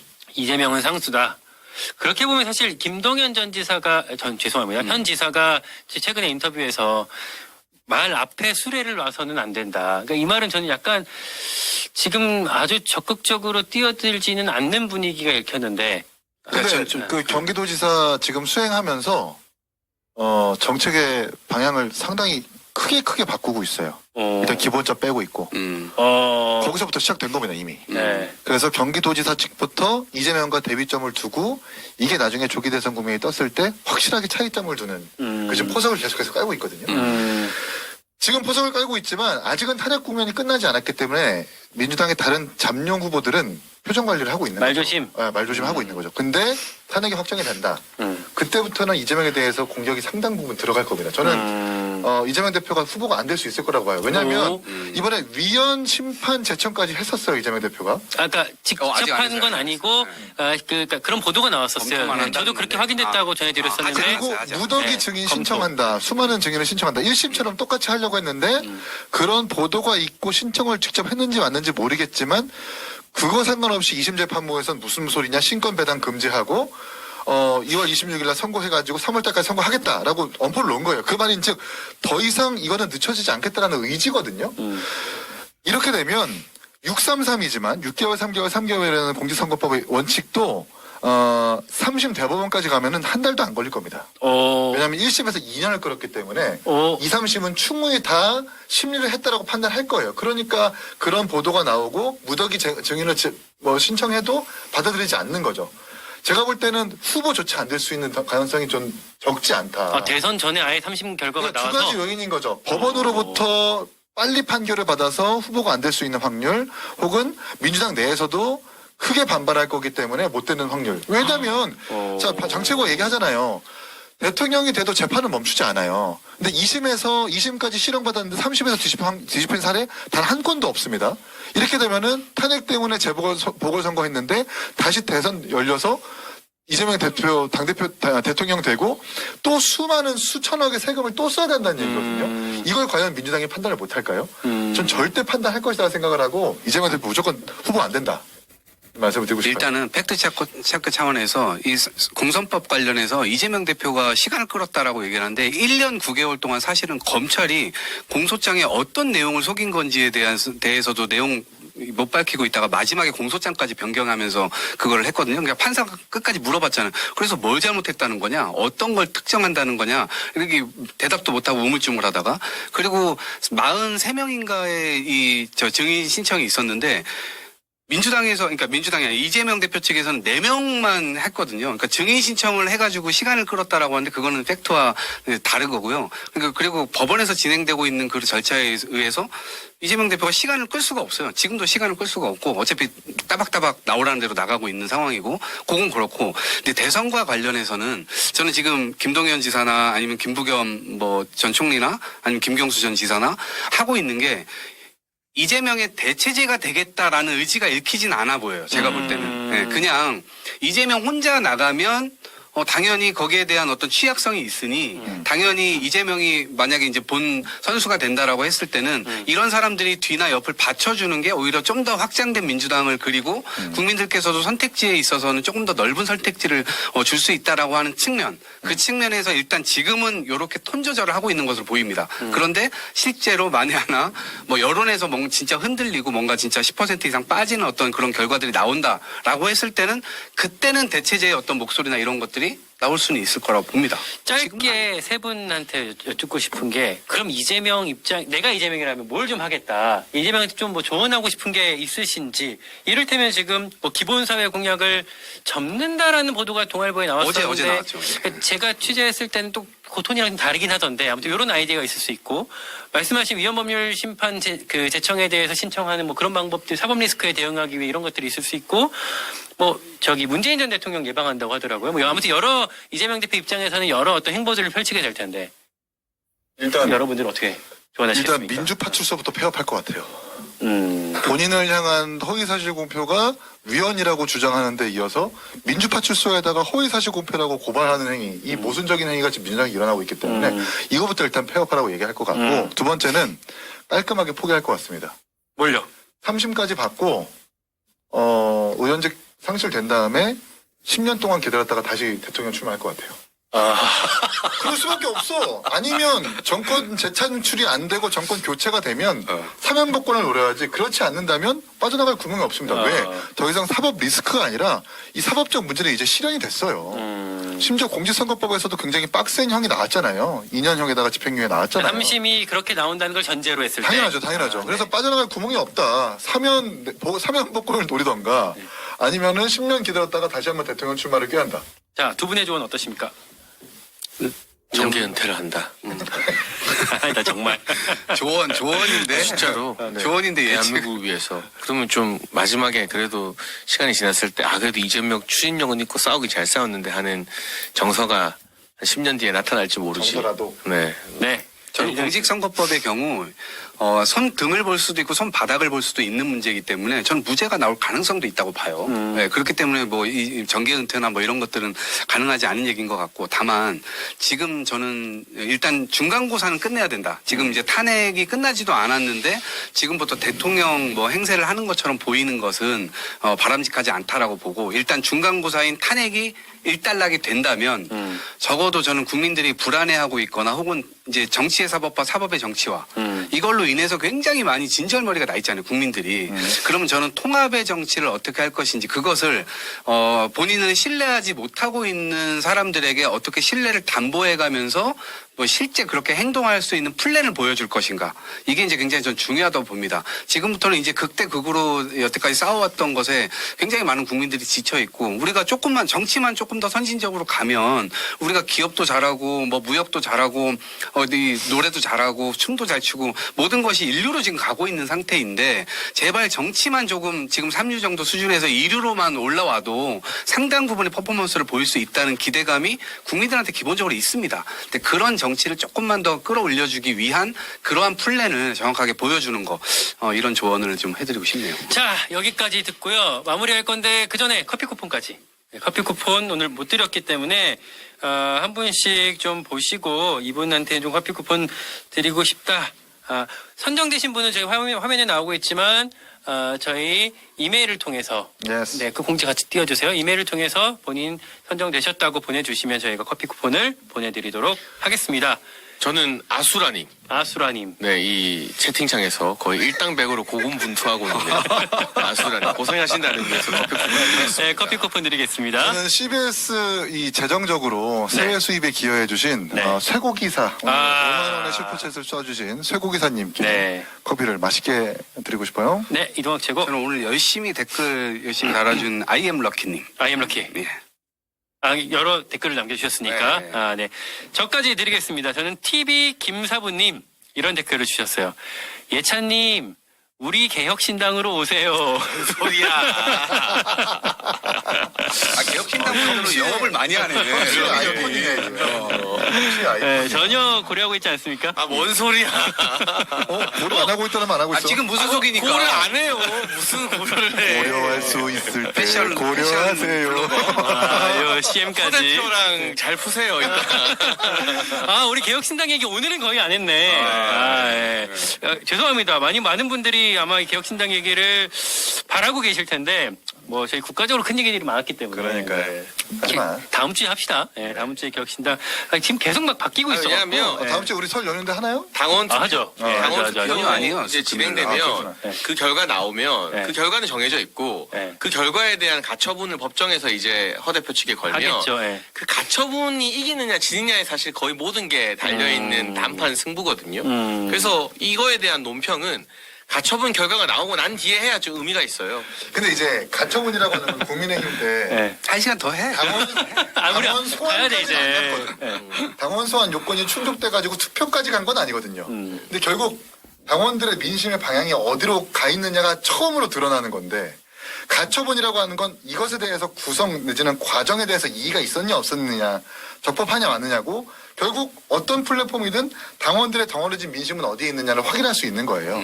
여기서 가처분을 설령 허은하 대표가 이긴다 하더라도 정치적으로 입은 손상은 회복할 수가 없을 것이다. 그거는 맞지. 근데 이게 옛날 기억도 많이 새록새록 떠오르는데 우리가 대선할 때 네.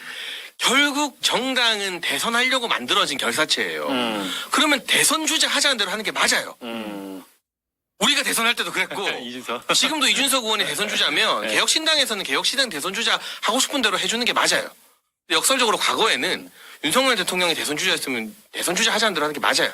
정치적으로 다 떠나서. 자, 이거. 조선제일 호랑이라고 네. 있습니다. 대선 주자가. 근데 네. 저는 마지막으로 한 말씀 드리면 요 말씀까지만 하고 갈게요. 저는 네. 개혁신당이 어떻게 잘 해결되는지 끝까지 관심을 드리겠습니다.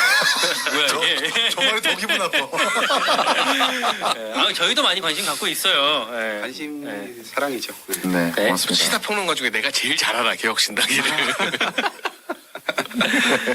자, 여기까지 하고요. 저희는 다음 주 금요일 설 연휴 아닙니다. 목요일까지가 연휴고요. 금요일날 저희 정상적으로 임시공휴일인데? 네, 네. 방송을 임시공휴일은 월요일입니다. 아, 그런가요? 네. 그런가요? 금요일은 저희 이제 쉬지 않고 방송을 이어갈 예정이니까 Yes, 그때도 yes. 함께 해주시길 부탁드리겠습니다.